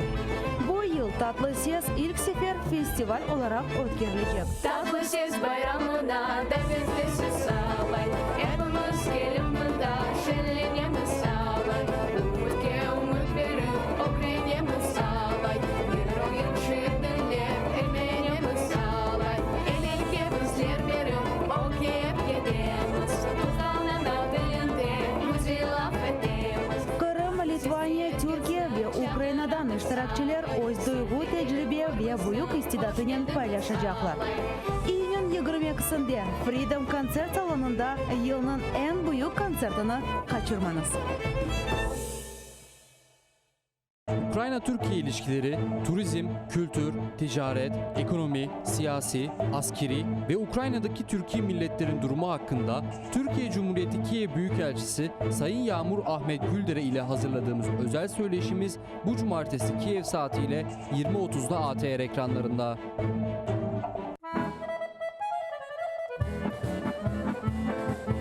Уникальный музычный проект «Балканской музыкой» у виконанні квартету «Шевкета Зморк». В програмі Аліє Хаджабадінової «Дженли Студіо». У неділю о 19:30 на телеканалі АТР «Музика, що надихає».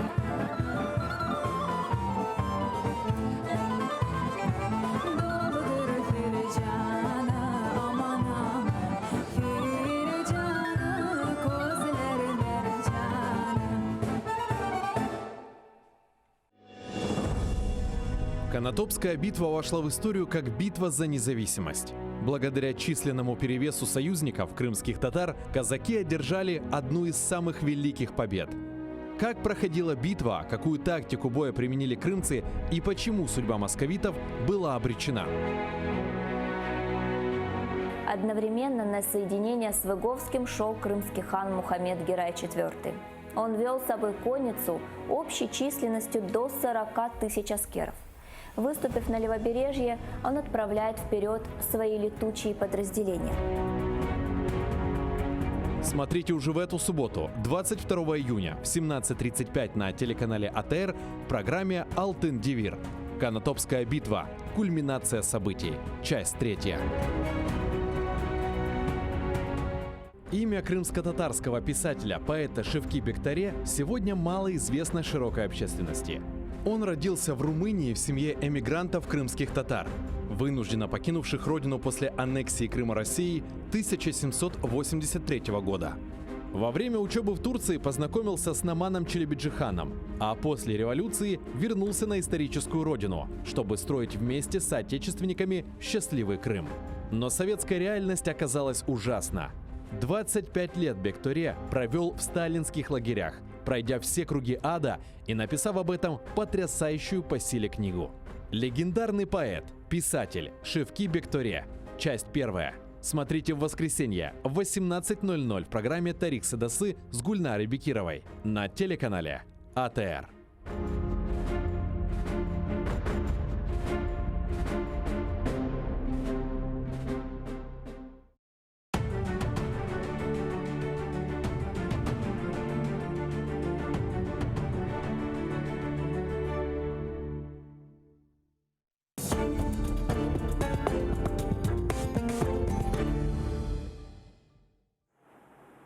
Мене звати Любомир Ференц, і я вітаю усіх телеглядачів каналу АТР, які продовжують нас дивитися, а також вітаю тих, які щойно до нас приєдналися. І наступну майже годину ми будемо розмовляти із Галиною Янченко, кандидатом у народні депутати України, номер 5 списку «Слуга народу». Вітаю, Галино. Доброго вечора. Давайте розпочнемо нашу розмову із найактуальнішого. Учора Конституційний суд він постановив про проведення дочасних парламентських виборів 21 липня 2019 року. Вірніше, він підтвердив те, що указ президента про розпуск дострокового Є конституційний. Ну, там трохи по-іншому було сформульовано в самому указі, так? Тому що Конституційний суд, судді довго думали, так? Така достатньо довга епопея була, що робити, і сказали, існує правова колізія певна між у Конституції щодо того, як вирішити з датою виборів, чи їх робити у липні, чи робити у жовтні, і хай цю проблему розв'яже народ. Так, я спростив трохи, так, хай народ це розв'яже. Але найголовніше висновок, який можна зробити з цієї новини, це те, що закінчився, ну, або, скажімо так, сформулюємо це інакше, що у народних депутатів, які наразі сидять у парламенті і саботують роботу і ініціативи, в тому числі парламенту, з'явилася або зникла одна з причин, чому саботувати теж якби роботу і саботувати ці дострокові вибори. А саботують це як? Ну, багато було маніпуляцій щодо того, що ось президент почав з неконституційних указів, і ми отримали фактично рішення Конституційного суду про те, що такі вибори вони можуть мати місце, і, власне, і будуть мати місце 21 липня. Ну, як парламент вони мали на це право. Тому що Як парламент подати конституційне подання? Звичайно. Ні, звичайно, вони його, здається, подали, так? Ну, все-таки була правова колізія, це сам визнав Конституційний суд. Ви як ставитеся до цього рішення? До рішення Конституційного суду? Ну, я вважаю, що воно закономірне, тому що, власне, команда президента, вона би не видавала такий указ, не готувала би для президента такий указ, якщо б ми вважали, що немає правових підстав. Але ми всі прекрасно знаємо, що коаліції по факту не було 3 роки, і напевно, знову ж таки, це моя персональна думка, але я вважаю, що парламент не був розпущений раніше тільки тому, що Порошенку це було невигідно. Тому що він розумів, що він може втратити свою велику фракцію в тій кількості, в якій він її, власне, мав. Тому що рейтинги його вже були значно менші, ніж ті, якими насолоджувалося БПП в 2014 році, коли відбулися президентські і парламентські вибори. Тому я думаю, що це була єдина причина, чому парламент з неіснуючою коаліцією, не працюючий парламент, який не міг ні призначити міністрів на посаду, ні приймати важливі для країни закони, в тому числі антикорупційні закони, тому що фактично за 3 роки не було прийнято нічого. Ну, єдиний виняток – це був, звичайно, Вищий антикорупційний суд, і то цей законопроект, Порошенко про нього 2 роки говорив, що він не потрібен, що нам антикорупційний суд не потрібен, і лише під таким дуже суттєвим тиском громадськості, наших міжнародних партнерів, все ж таки минулого літа був ухвалений цей весною, і епопея тривала ще протягом літа, був таки ухвалений цей закон, і зараз от цей Вищий антикорупційний суд, він потрошечку підготовлюється до свого повноцінного запуску. Якщо, наприклад, така сама ідентична ситуація буде, наприклад, у Володимира Зеленського, також таку річ потрібно робити? Відсутність коаліції? Так, наприклад, відсутність коаліції, тому що фракція БПП, вона була достатньо велика, також вона об'єдналася з Народним фронтом, додам тут рейтинг президента, який впаде, недовіра до влади, так само потрібно буде вирішувати. Ви так впевнено говорите, що рейтинг президента... Я не говорю впевнено. Все в цій країні може бути, як і в інших країнах. Погодьтесь зі мною. Я думаю, що ми живемо в такий унікальний момент, зараз досить унікальний історичний момент, коли Україна отримала певний такий політичний феномен. Щось нове, щось, чого Україна ніколи не бачила. Це новий підхід до виборчої кампанії, це новий підхід до комунікації з виборцями, це новий підхід, зрештою, формування команди і формування програмних засад. І на сьогоднішній день якраз суспільство показує, що довіра до президента є високою.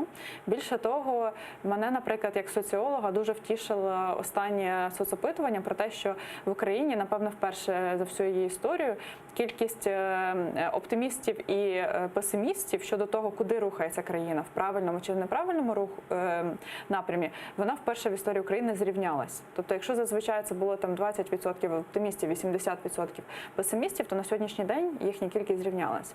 Більше того... За Порошенка було майже 60%, 56% йому віддали свої голоси. Ну, достатньо високий показник. Але при цьому в суспільстві панували досить таки негативні Порошенко також мав хороший старт.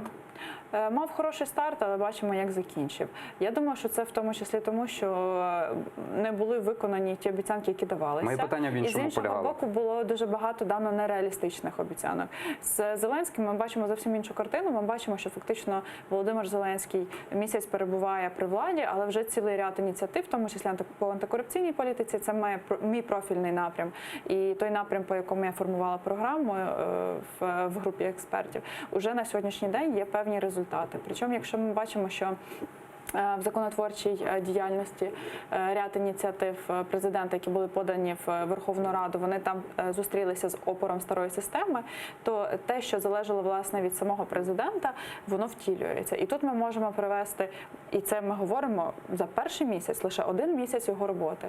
І тут ми говоримо і про те, що президент дав доручення МЗС поінформувати міжнародні правоохоронні, антикорупційні органи про те, що НАБУ може бути самостійним суб'єктом міжнародної співпраці.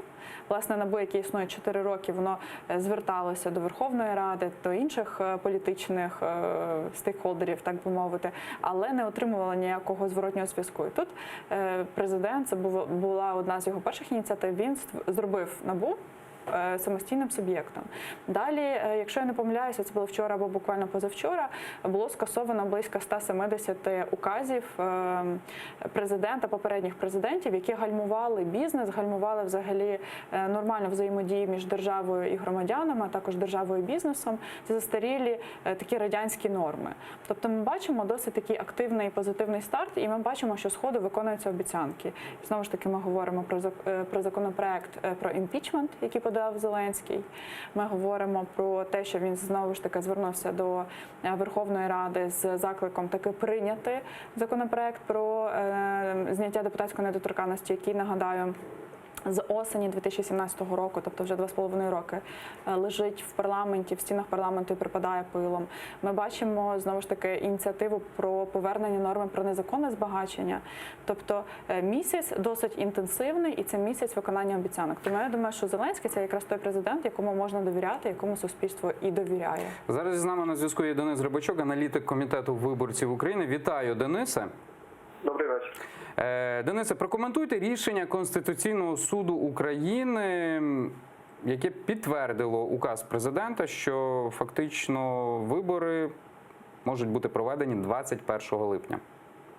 Ну, по-перше, добре, що це рішення вже нарешті з'явилося, тому що чим пізніше воно б з'явилося, тим було б гірше для виборчого процесу, тому що ЦВК працювала, окружні комісії працювали, бюджетні гроші витрачалися, і я думаю, в тій же Центральній виборчій комісії зіткнули з полегшенням, що указ конституційний і можна далі працювати. Але якщо ви запитаєте мою думку щодо саме рішення Конституційного суду, то мені здається, що насправді Конституційний суд не поставив крапку в цій історії, в історії саме про існування коаліції, тому що так виходить, що Конституційний суд так і не дав відповідь на запитання, а чи була коаліція у Верховній Раді.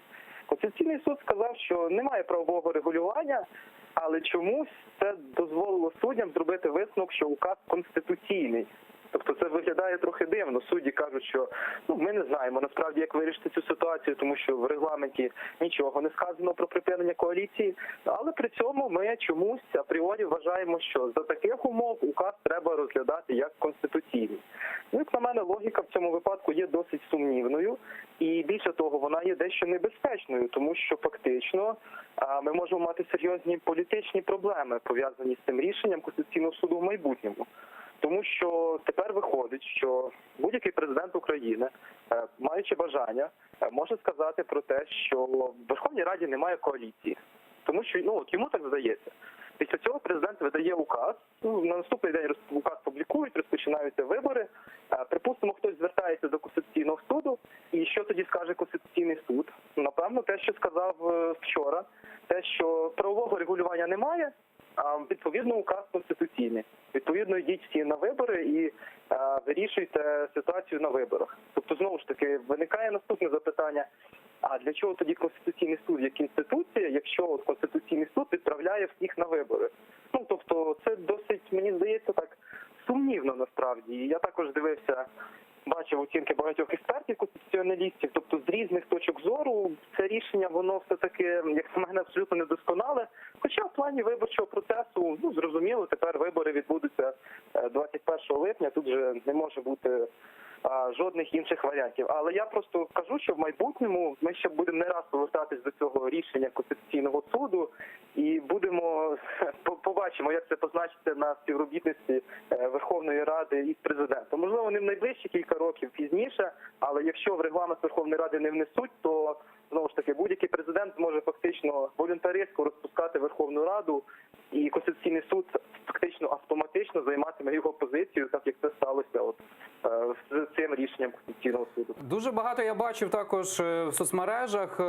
Люди, експерти писали, а для чого нам тоді Конституційний суд? Ці люди отримують від 200 до 300 тисяч гривень на місяць, і вони питання Конституції віддають на розгляд народу. Так, я розумію, що єдиним джерелом влади в Україні за Конституцією є народ, однак це є орган, який ці спори мав би вирішувати, і саме він мав би ставити крапку. Я розумію обурення громадян, які можуть справді зарплата суддів Конституційного суду досить велика. Якщо не помиляюсь, мова йде про понад 300 тисяч гривень на місяць. Тому, можливо, частина громадян справді можуть подумати, що а за що тоді судді отримують там гроші, скажімо. Хоча я б не поділяв цю логіку, все-таки рішення Конституційного суду є, і виборчий процес завдяки цьому рішенню він буде продовжуватися. Але знову ж таки є питання до самої якості рішення, тому що от сьогодні, наприклад, вже є повний текст рішення. Ну і, чесно кажучи, прочитавши мотивувальну частину, я особисто не переконався в тому, що от Конституційний суд там на 100% прийняв коректне рішення і все-таки довів, що от саме громадяни мають на виборах вирішити, хто був правий. Мені здається, взагалі трохи насправді дивна логіка, тому що виходить, що там я не знаю, громадяни мають тоді вирішити там, чи була коаліція. Тобто за такою логікою ми можемо піти до того, що якщо Зеленський переможе на виборах, то напевно коаліція була, тому що якимось чином там громадяни за нього проголосують. Тому мені здається, оці речі там політична доцільність, їх не треба все таки змішувати, тому що з одного боку є воля громадян. Але з іншого боку є Конституційний суд, який має тлумачити Конституцію. Не громадяни тлумачать Конституцію, тому що вони не мають для цього знань, розуміння тощо, а судді Конституційного суду. Ну і коли судді приймають таке рішення, що ми фактично не знаємо, але при цьому указ конституційний, то це ключове запитання. А чому тоді указ конституційний, якщо самі ж судді кажуть, що ми не знаємо, як вирішити ситуацію? Тому тут така двояка ситуація, але все-таки я б наголошував, що тут і провина Верховної Ради дуже велика, тому що з 2010 року в нас немає в регламенті ні слова про коаліцію, ні слова про опозицію, і колишня вже влада мала 5 років для того, щоб повернути цей розділ в регламент Верховної Ради, але цього не зробила, напевно, з певних політичних міркувань.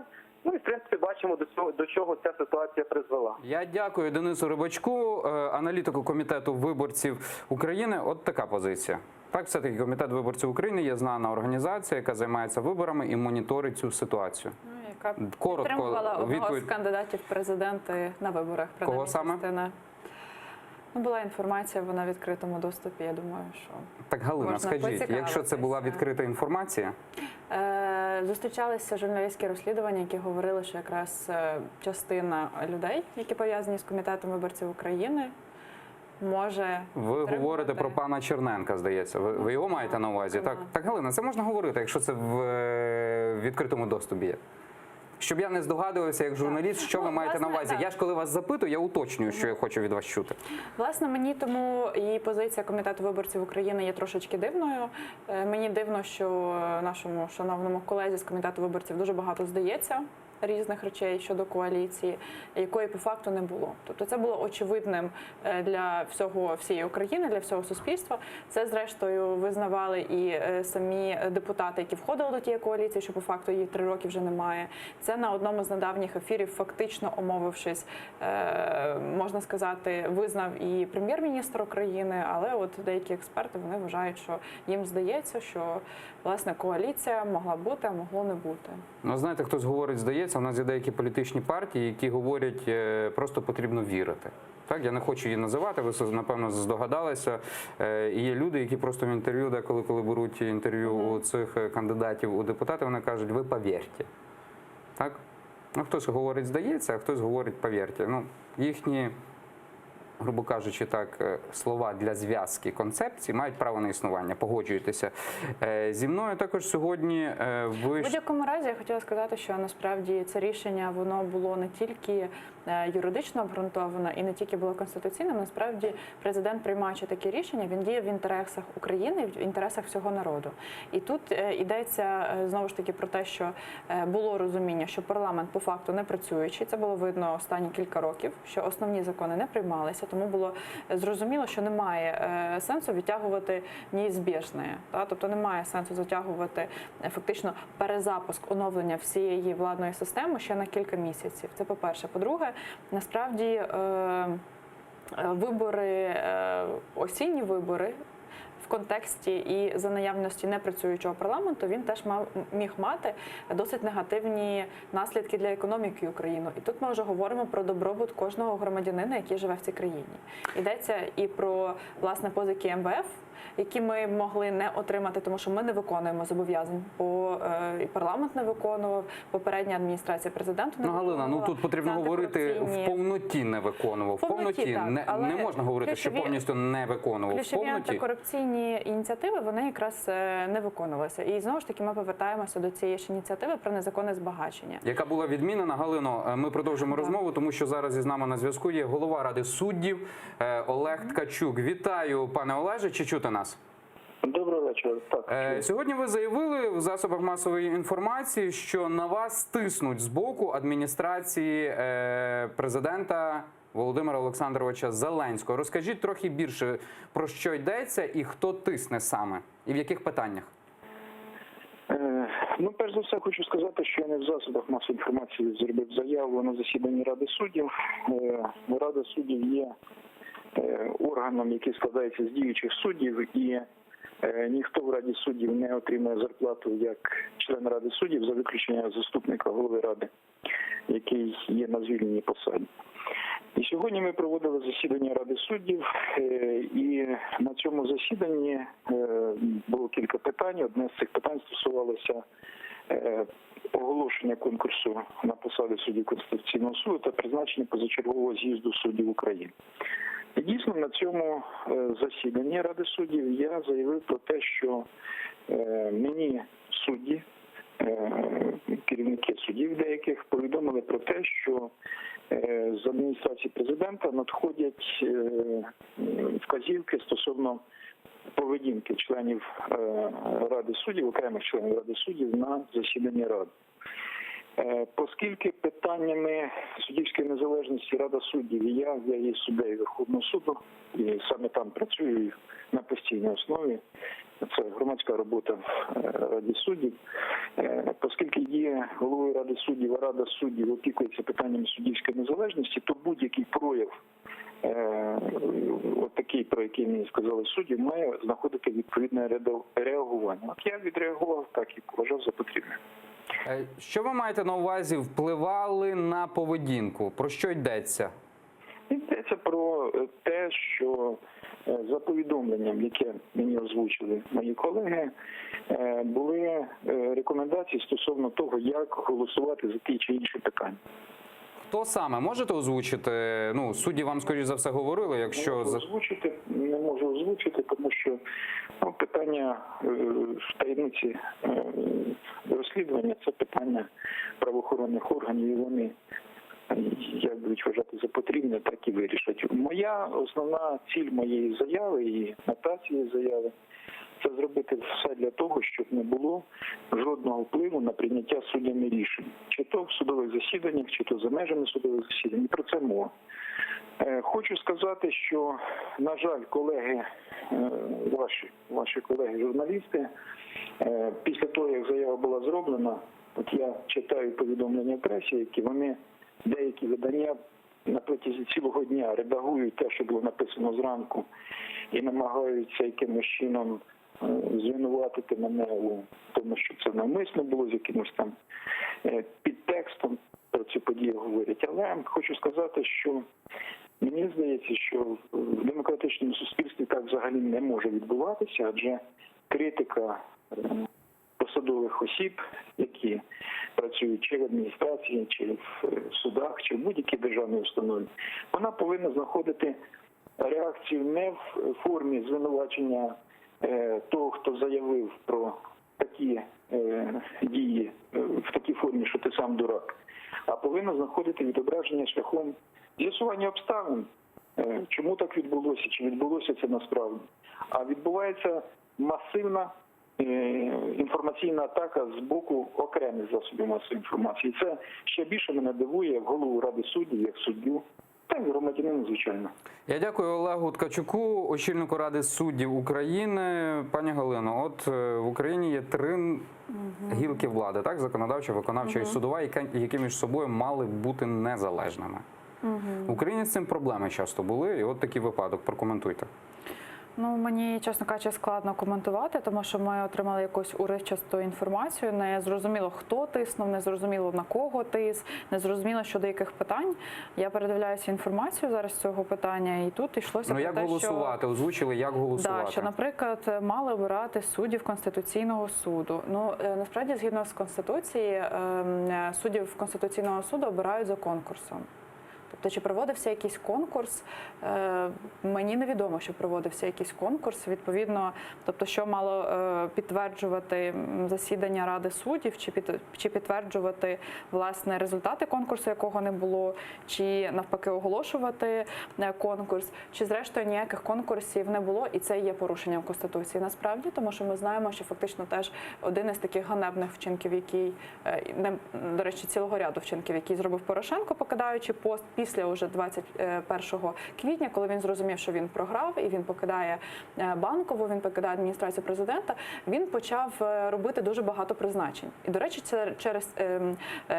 серед таких призначень було призначення ряду суддів у Конституційний суд, що відбувалося без конкурсу, тобто, знову ж таки, порушення Конституції. І, власне, було ще ряд інших призначень, які теж в порушення всіх норм і законодавства відбулися без конкурсу. Тому це насправді якби така дуже дивна ситуація. Ну, все-таки Олег Ткачук, він сказав, що звернеться і до ДБР, і до правоохоронних органів, щоб була надана правова оцінка. Також глава адміністрації президента України Андрій Богдан анонсував реформу адміністрації президента, яка може передбачати перейменування і переїзд в інше приміщення. Я пропоную подивитися уривок, так, тому що команда «Зе», можемо ще досі називати, вона виставила відповідне відео, як проходило представлення проекту, і, можливо, адміністрація президента, вона переїде до Українського дому. Давайте подивимося, як це було. У нас є певна частина презентації, який міг би бути спосіб реалізації ідеї створення Центру розвитку країни. Це прекрасна локація саме для цієї ідеї. А де ж взяти гроші на це все? Це ж державного бюджету. Ми знайшли концепцію, що ми ні копійки не будемо витрачати з державного бюджету. Концепція хороша. Галина, ви впізнали людину, яка представляла цей проект? От перед паном Ігорем Богданом, перед Андрієм Богданом. Ну, знайоме обличчя, але я, чесно кажучи... Ви були депутатом Київради з якого року? Так, це був 14-15 рік. Ця людина, здається, вона могла працювати в КМДА. Вона могла би працювати в КМДА? Я просто... Ви можете мені просто сказати прізвище, тому що я не можу... Він достатньо знана людина. Ага. Він достатньо знана людина. А давайте ще раз. Я прошу режисерів ще раз зупинити ролик, щоб пані Галина... Чесно кажучи, ваша відповідь мені здивувала, тому що для журналістського загалу, для суспільства ця людина достатньо відома. І вона до 15-го року працювала в КМДА, і ви були тоді депутатом, так? З 14-го ви прийшли. Я прошу ще раз показати, будь ласка, і затримати кадр, якщо існує технічна можливість. У нас є певна частина презентації, який міг би бути спосіб реалізації ідеї створення. Так, він працював в КМДА, але не тривалий час, тому ми з ним толком не пересікалися. Ви знаєте, хто такий Андрій Вавриш? Я знаю, що він працював в КМДА. І це було питання, швидше за все, пов'язане або з архітектурою, або з землею. Угу. Але деталі я не знаю. Ви не знаєте деталей. Так, от він там представлений, там є абревіатура зовсім інша. Він є Chief Executive Officer, як зараз прийнято говорити, так, SEO такої компанії, як Saga Development. Ну, ці моменти його біографії мені невідомі. Знаєте, він достатньо довгий час працював, і от пан Андрій Богдан, він сказав, вже є додаткова інформація, що переїзд в офіс буде можливо здійснюватися за грантові кошти, європейські кошти, так, назвемо так. Бюджет не буде залучений. Це виправдано, на вашу думку? Ну, не виключено. Я не є працівником адміністрації президента, тому мені складно прокоментувати їхні плани. Ну, там себе погано почуває Володимир Зеленський в адміністрації президента. Він про це заявляв неодноразово. Я знаю, що ці дискусії вони тривали з перемінними успіхами, тобто шукали локацію і... А давайте послухаємо так людей, які трохи більше знають. Так, ви хоч були депутатом, але мало знаєте про цю людину. Давайте послухаємо людей, які трохи більше знають, хто такий Андрій Вавриш. Ірина Шарпінська, журналістка видання «Наші гроші». Ірина, чи чути нас?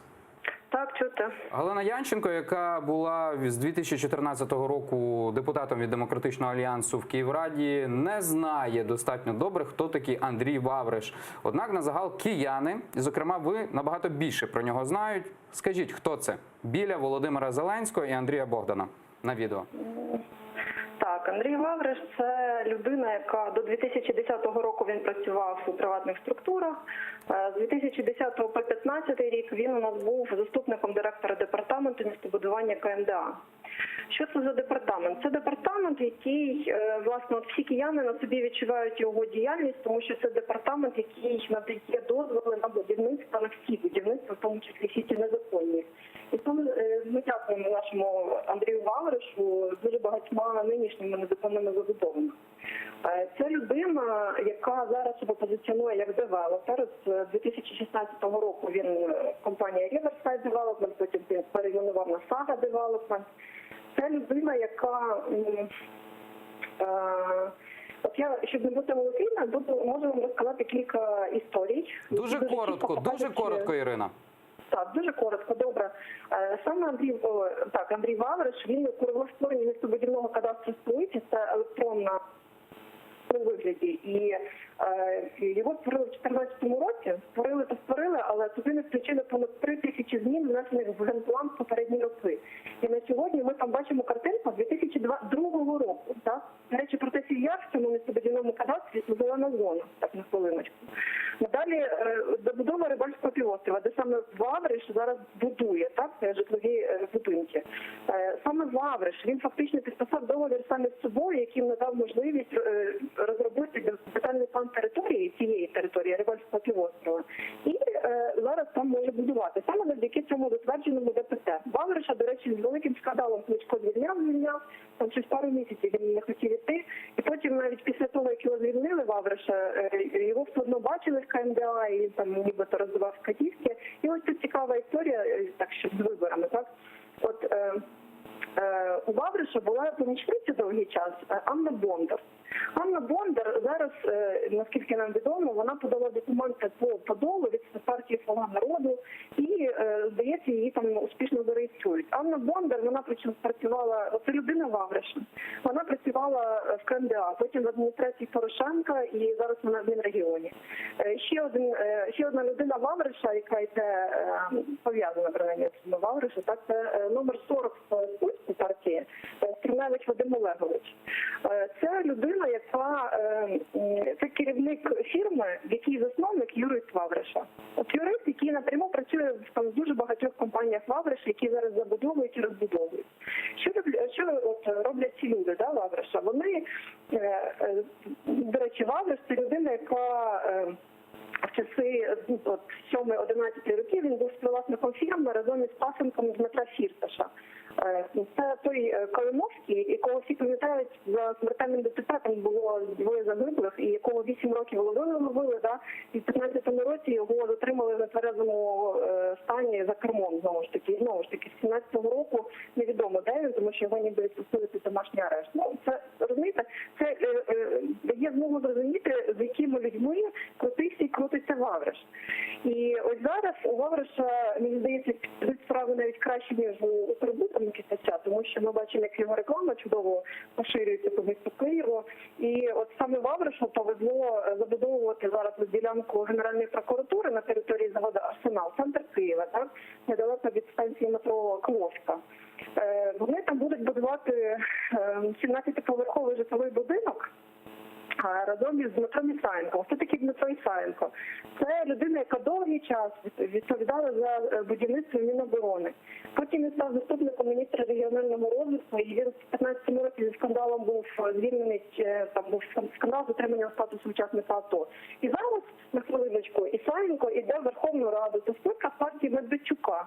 А Вавриш і Ісаєнко, це Сага Девелопмент і Perfect Group.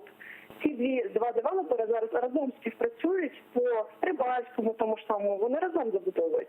Ту саму ділянку на території заводу Арсенал, вони разом будуть забудовувати. До речі, ще цікаво по цій ділянці на Арсеналі. Вавриш почав контролювати фірму, яка зараз там буде будувати, яку заснували люди. Один з цих засновників – це був помічник Андрія Портнова. Да, і тут я не можу собі відмовити в тому, щоб не провести цю паралель, так, але Андрій Богдан теж був помічником Андрія Портнова. І всім відомо, що Андрій Вавриш і Андрій Богдан – це друзі, і тому, розумієте, справи у Вавриша будуть іти добре. Я дякую Ірині Шарпінській, журналістці видання «Наші гроші». Ми бачимо фото з Андрієм Богданом. Вони цього навіть не скривають. От така людина і така людина, скоріш за все, може в команді Володимира Олександровича Зеленського. Зв'язки обширні. І сьогодні я бачив Сергій Лещенко, все ще діючий народний депутат України, сказав: Андрій Вавриш – це новий смотрящий за Києвом на заміну Столару, який був при Петру Порошенку. Чесно кажучи, Галина, мені дивно, що ви не знали, хто такий Андрій Вавриш, тому що ви я закінчу. Тому що ви позиціонуєте себе як людина, яка виступає за антикорупцію в «Слузі народу». Про пана Ісаєнка ми, як журналісти Слідства Інфо, робили великий матеріал. Також згадувалося це прізвище пана Ісаєнка. Я трохи був заскочений, чесно вам скажу, що ви не знаєте, хто такий пан Вавриш. Я подивилася його біографію.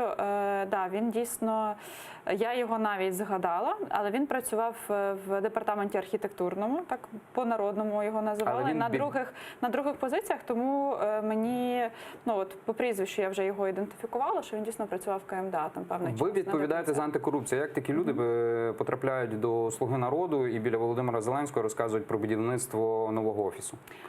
Я не думаю, що він є в політичній силі «Слуга народу». Його називають смотрящим. За Києвом. Сергій Лещенко це сказав. Сергій Лещенко це сказав. Прекрасно, я думаю, що це питання варто адресувати Сергію Лещенку. Можливо, у нього є більше інформації з цього приводу. Для мене, наприклад, це Галина, я це адресую вам. Ви говорите в позитивних тонах про президента. Окей. Я це людина біля президента. Що вона робить? Там в мене запитання банальне. Послухайте, я не працюю в адміністрації. Я не працюю в адміністрації президента. Я, на жаль, не впливаю на їхні рішення, і на їхні ці. Я це питання досліджу більш детально, але зараз я не готова це комунікувати, тому що деяка інформація, яка з'явилася в ефірі, вона є для мене новою. І ми з вами тривалий час спілкувалися перед ефіром. Якщо б ви задали мені це питання перед ефіром, то в мене могла б бути можливість. Чесно кажучи, я вам не задавав його перед ефіром, тому що ви себе самі підкреслюєте неодноразово, що ви спеціаліст з антикорупції, і не знати таких людей – це проблема. Тоді питання: по мажоритарці йдуть люди пана Вавриша. Як вони потрапили в мажоритарку? По мажоритарці у нас загалом був відкритий конкурс, був ліфт. І всі бажаючі могли себе подавати. Причому люди мали готувати свою інформацію про, наприклад, чим вони збираються займатися, про свої якісь професійні здобутки і так далі. Але я хочу підкреслити, що насправді у нас теж ми запровадили таку процедуру, як пост-праймеріс, оскільки не вдалося через брак часу провести ретельний конкурс на посади як в список, так і на мажоритарку. Ми відкрили можливість всім українцям, які мають певну доказову базу щодо того, що, наприклад, репутація або професійна діяльність певної людини є з плямами. У таких людей є можливість написати на сайт «Слуги народу», надіслати всю інформацію, надіслати бажано, звичайно, певні документальні підтвердження, і тоді вже партійна команда приймає рішення, і ми, в принципі, вичистили списку, викреслили списку партійного, мається на увазі цілий ряд людей, яких ми пропонували по списку. І я більш ніж впевнена, що з частиною людей, яких власне партія висунула по мажоритарці, теж партія може попрощатися. Тобто це залежить від активності українців, небайдужих громадян, які будуть надсилати інформацію, надсилати певну теж доказову базу. Ну, це такий дивний зв'язок, правда? Вавриш при Володимиру Зеленському, його люди на мажоритарку йдуть і так далі. Розумієте, тут виникає питання. Конституційний суд постановляє, хай вирішує народ. Ви, як людина, яка відповідальна за антикорупцію, яка, в принципі, мала би бути ситом, каже, пишіть нам, ми робимо постпраймеріс і так далі. Ну, якась така трохи дивна ситуація. Ні, це у мене, дивіться, а ми будемо приймати рішення. Розумієте моє запитання в це? Да, ну, все-таки ваша функція, так, також як депутата, яка входить в команду. Я ще не депутат. Яка входить в команду, так? Ну, ви як кандидат в депутата, от щоб саме такі люди не потрапляли? Не зовсім. Це не зовсім моя функція. Хто вирішує в «Слузі народу»? Давайте розповім. Власне, є експертне середовище, експерти команди Зеленського, частина з них є публічними, частина теж якби певний час працювали по напрацюванню програмних засад, зараз ми працюємо по напрацюванню законопроєктів. Це те, чим займається я особисто. Перерахуйте їх, будь ласка. Ну, частина з цих людей, ви як бачили... Хто приймає рішення по прийняттю в списки і мажоритарку? Те, що стосується прийняття в списку, мажоритарки, це працювали фактично команда партійна, тобто це великий пул людей. Я, до речі, оскільки я не є членом партії, Давайте 5 прізвищ. Оскільки я не готова зараз відповідати, тому що я не знаю всіх прізвищ, і напевно це було б не зовсім коректно з мого. Всі не вимагаю. Я вас прошу 5 надати. І я не є членом партії, тому Галина, 5 прізвищ. я ніяким чином. Хто приймає рішення в партії всередині? Я не була в цьому процесі, тому я не маю цієї інформації. Я не є членом партії. І так суспільство ніколи не дізнається, хто ж є відповідальний за прийняття таких кардинальних рішень. Почекайте, але ми залишили можливість людям надсилати інформацію, і ми відкриті, ми готові власне прощатися з тими людьми, репутація яких не відповідає зазначеним очікуванням суспільства і критеріям доброчесності. Те, що ви почули сьогодні, ці люди будуть усунуті? Ну, я думаю, що ця інформація має потрапити до колег, власне, які займалися формуванням списку, які займалися теж формуванням переліку мажоритарників, і вони вже зможуть прийняти. А пан Вавриш залишиться чи ні? Пан Вавриш залишиться де? Ну, він представлявся як людина, яка показувала цей проект. Він залишиться при пану Андрію Богдану і при Володимиру Зеленському? Я думаю, що більш коректно такі питання адресувати в адміністрацію президента. Я так думаю. Я просто не вповноважена ні взаємодіяти з цими особами, ні коментувати. Тобто я з ними не співпрацюю, тому мені складно відповісти на ваше запитання. Ви просто задаєте мені питання, на які у мене немає відповіді через те, що я не вовлечена в ці процеси. Я погоджуюсь, що ви не вовлечені в ці процеси, тому що вам важко навіть назвати людей, які відповідальні за набір людей. А як тоді з антикорупцією?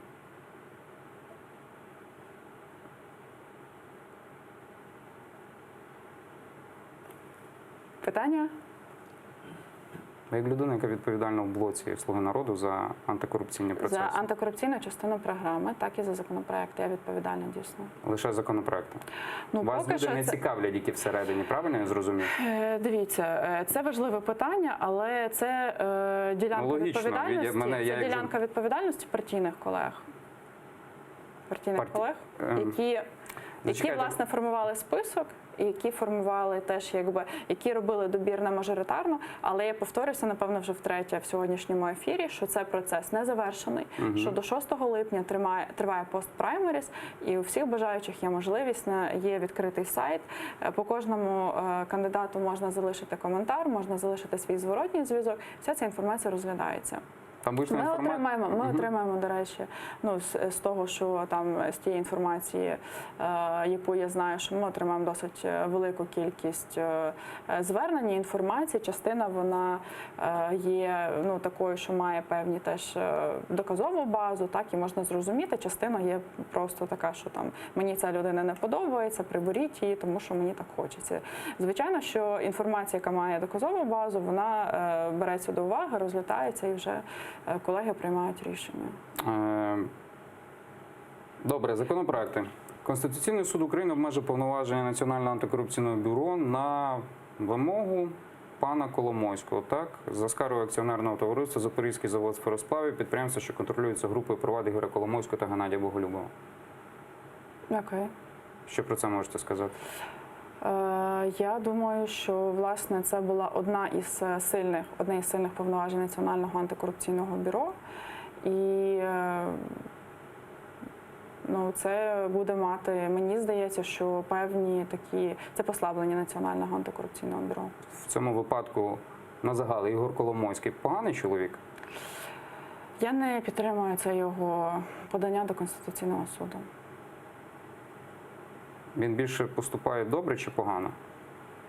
Так, ну ви це уподібнюєтеся до деяких ваших колег, які вирішують розбирати якісь певні речі, які не є там, наприклад, програмними, а є от такими. Ну, дивіться, тому що ставлення майбутнього депутата все-таки воно є важливим. Я скажу, чому я ще раз це запитую. Ви маєте на увазі моїх колег, це Дениса Бігоса і Алісу Юрченко, так? Зокрема. Вони про вас запитувалися. Просто є проблема, ну, деколи спікери не думають, вони приходять в ефір.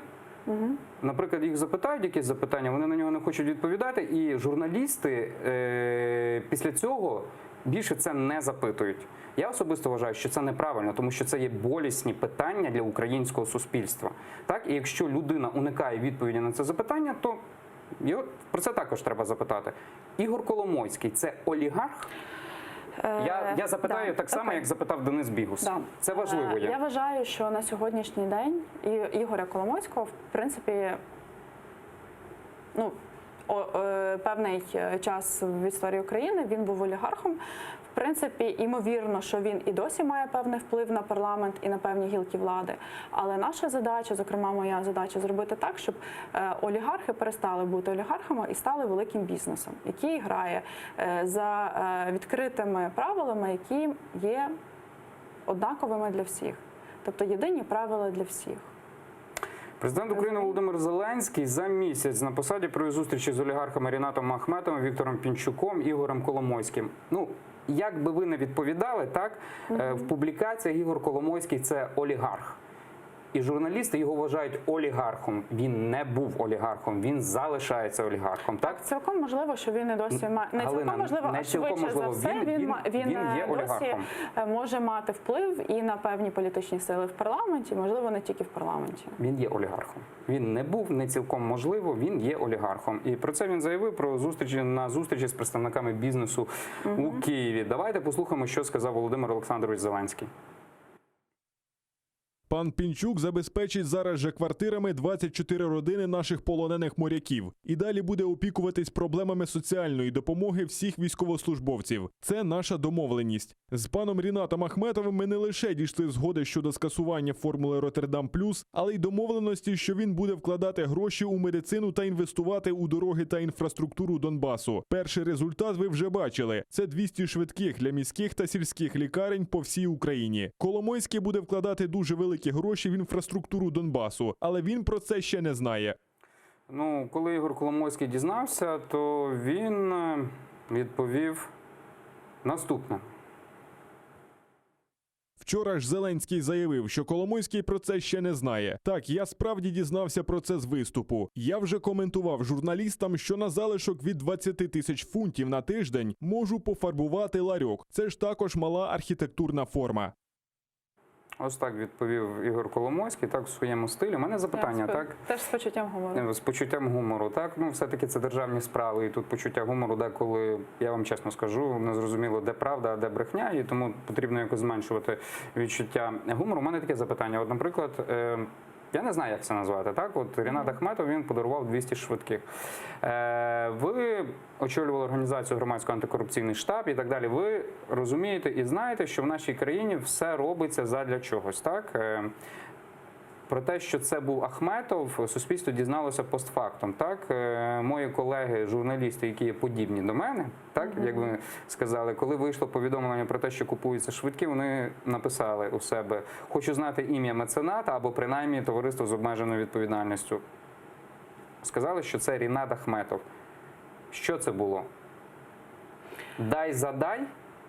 Тобто олігархи – це люди, які просто так нічого не роблять.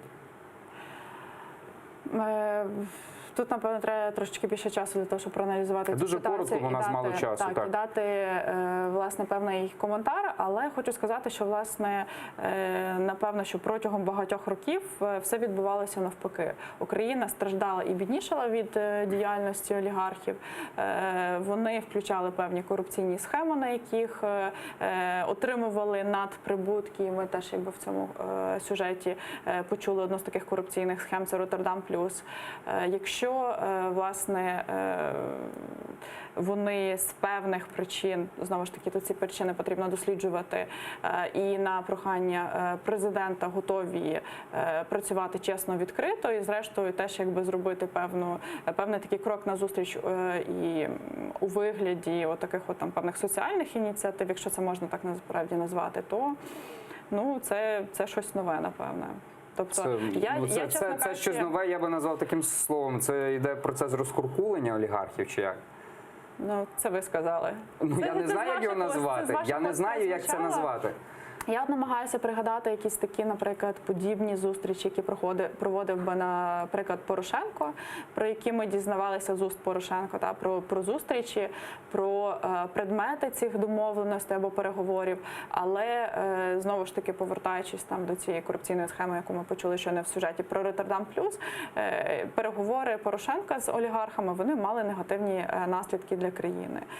Тут ми бачимо, принаймні те, що ми зараз можемо подивитися і побачити, ми маємо певні невеликі соціальні ініціативи.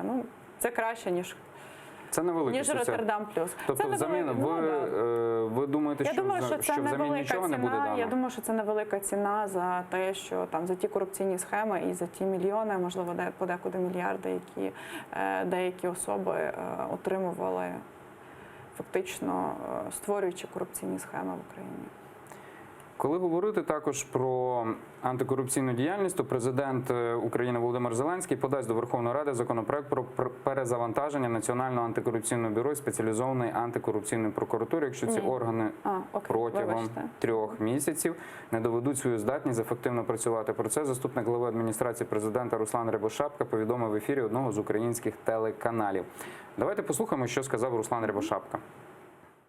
Ми чули протягом останнього часу про серйозні корупційні скандали. Укроборонпром, Центренерго, декілька інших кримінальних проваджень. Президент визначив, що має бути 3 місяці, протягом яких вони повинні довести, що можуть ефективно працювати. Якщо їм це не вдасться, тоді президент буде змушений реагувати шляхом внесення законодавчої ініціативи до парламенту. І парламент прийматиме рішення щодо можливого перезавантаження чи одного, чи 2 антикорупційних органів, в залежності від того, хто з них не справиться зі своєю задачею.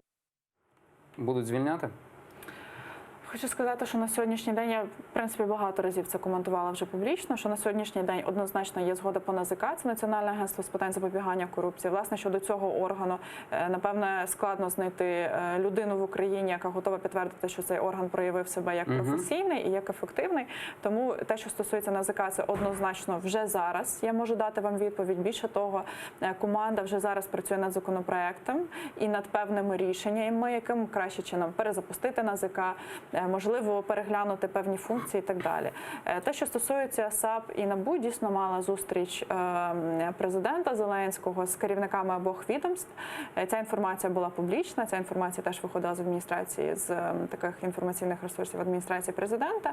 І президент дійсно дав їм 3 місяці для того, щоб показати ефективність. Одна з ключових Ну, бо весна вже пройшла, правда? Да, вже літо, а посадок нема, як обіцяв Володимир Зеленський. Одна з ключових, насправді, теж проблем полягає не тільки там теж в певних законодавчих обмеженнях через те, що НАБУ там зі свого боку, САП зі свого боку, залежні від деяких інших правоохоронних органів, а ще полягає в тому, що, власне, між ними є певні такі публічні взаємозвинувачення, назвемо. Взаємозвинувачення, вони не є конструктивними, вони не є ефективними, і вони насправді негативно впливають і на імідж публічний, і на ефективність обох державних органів. Але ми маємо 3 місяці, тобто восени, напевно, що можна буде повернутися до цього питання і вже давати оцінку їхній діяльності, їхній ефективності. Галина, дуже коротко. Арсен Аваков – хороший чи поганий міністр?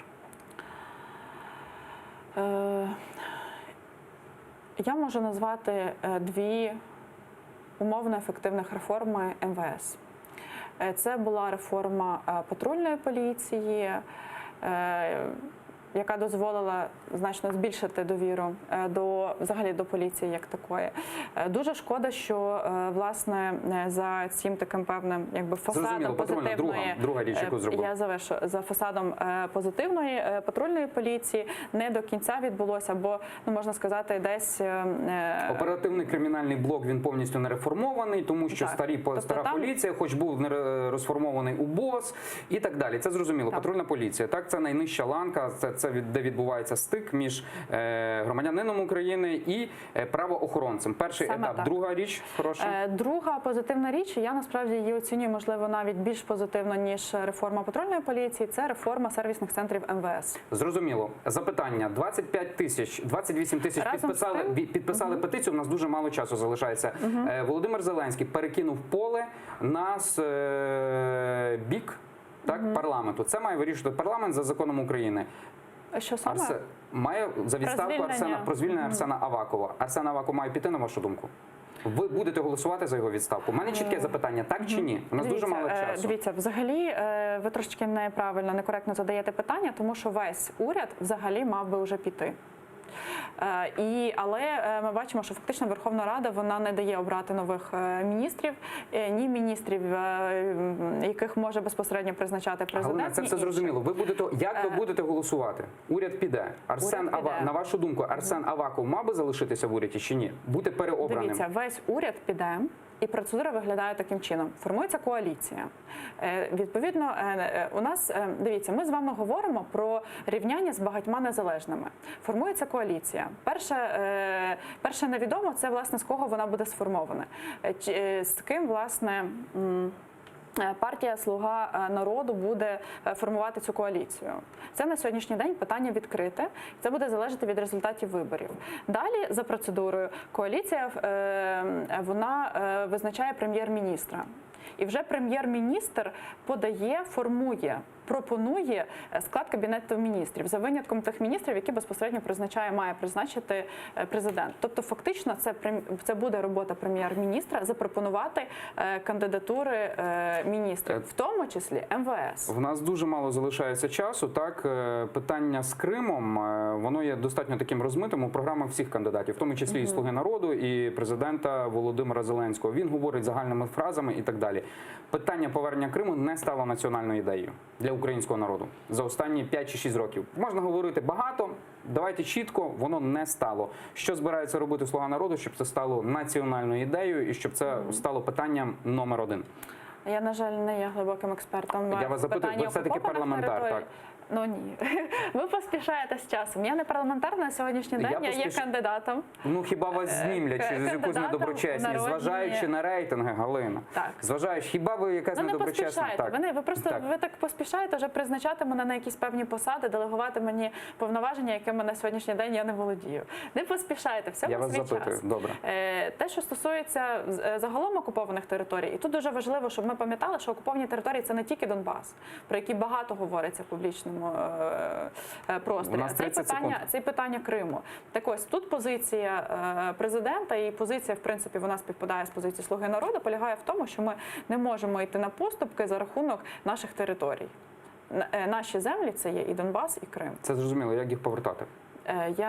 Мені складно говорити про механізми, тому що це не моя сфера відповідальності. У нас є певні люди, які працюють над цим планом, і я сподіваюся, що коли такий план, він уже більш деталізований буде, то ви, звичайно, його теж зможете отримати. Він буде оприлюднений, як і всі наші концепції і плани. Я дякую Галині Янченко, кандидатці у народні депутати України номер 5, так? Слуга народу. Мене звати Любомир Ференц, і я бажаю усім нашим телеглядачам гарного, спокійного вечора, а також гарних вихідних.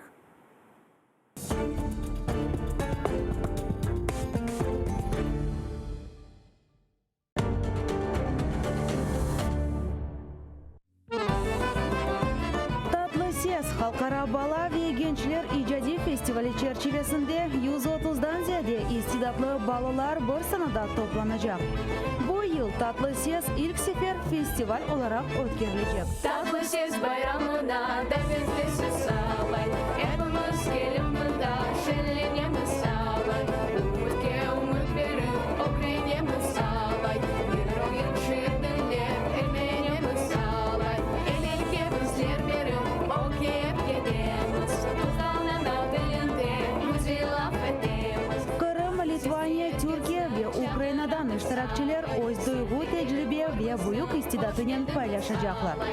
İyunun 22'sinde Freedom konser salonunda yılın en büyük konsertini kaçırmanız.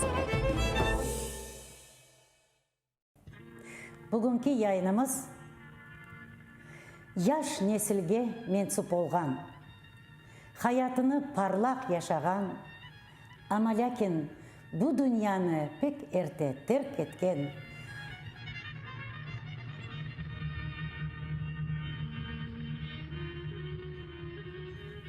birlik kemaneci Şevket Asanov'a bağışlanan. Öyle parlak tesir kaldırgan çalgıcı evet Şevket gibi yok edi. Yok desen olur. Evet.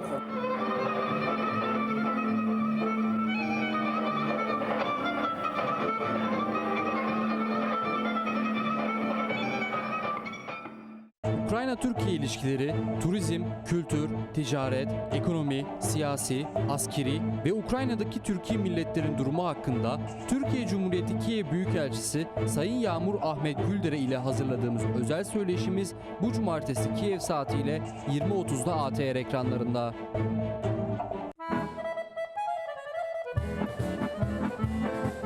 Унікальний музичний проект балканської музики у виконанні квартету «Шевкета Зморк».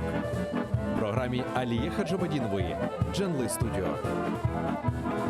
У неділю о 19:30 на телеканалі АТР «Музика, що надихає».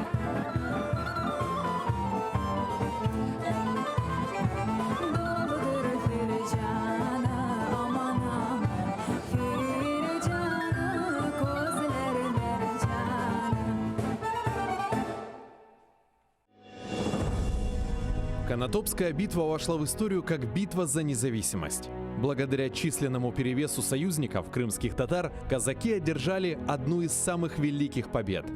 Как проходила битва, какую тактику боя применили крымцы и почему судьба московитов была обречена?